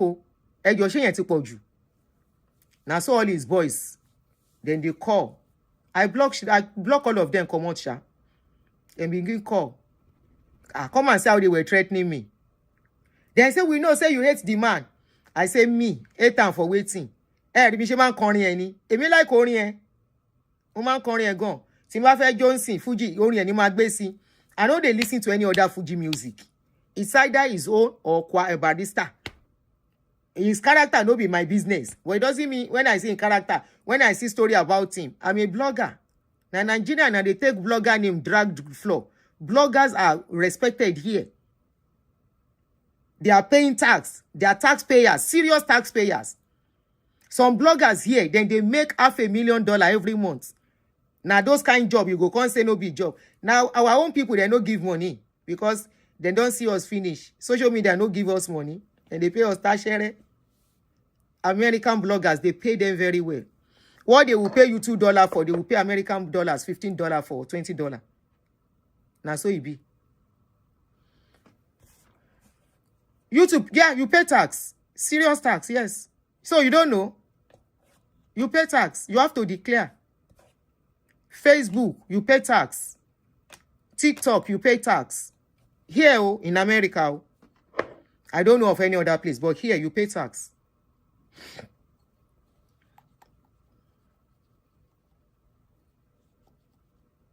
Yes, because of location. Gobi, you are right. It's because of location. They pay them very well. There is a blogger. What he does is exactly what I do. Trending news. Now the guy the treats. I've forgotten his name now. Something Hilton.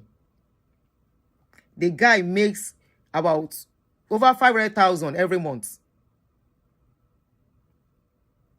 $500,000 every month. I'm not even talking of Mr. Beast. Mr. Beast is another world. Mr. Beast every month makes nothing less than $50 million. You heard me right. 50 million. Now Mr. Beast they make every month. Is the highest earner. It's the highest earner. His videos will have like 400 million views, 500 million views, 800 million views, 300 million views. Hey, money na water for that guy. He's always giving out money too anyway. He's always giving out money. He's using the money to make more money. If he gives somebody $10,000, maybe they do something. Once they do it, it gives them money. You know. They don't pay us because of our... Apart from location, your views, they know where your views are coming from. They know the people watching you, their nationality and all of that. So, I think that forms how much they pay our people. Oh, yeah. The fun alone, at least we they see ourselves, they talk and all of that in this busy world. So, that's why you can't afford to say you want to sit down doing it alone. And you will not have any other job. You have to work. If you can be on it and they can trash you anytime. They can trash you anytime. So you can't afford not to have a work with it. You know. It's not advisable. It's easy for me. I still work, but not much. But good enough. My children, they are here. Since I even have this issue of they saw the way things are going. They've taken up some responsibility. So it makes life easier for me. And I've gotten to the stage where I should start slowing down for it, you know. I've worked so hard in my life. All right, guys. I will see you guys tomorrow. We'll talk tomorrow. Tomorrow is another day. But I'm not sure we are going to have 2 shows tomorrow. But let's see. We're not sure. Oh, Daro. Kenny lovely nights. Arajebu. Good luck to the new Awujale. Ireo. Eduro, I've not been seeing Gloria Ebu. I've not been seeing Gloria Ebu. Whoever knows her, please tell her I check on her and I hope everything is fine with her. Odaro.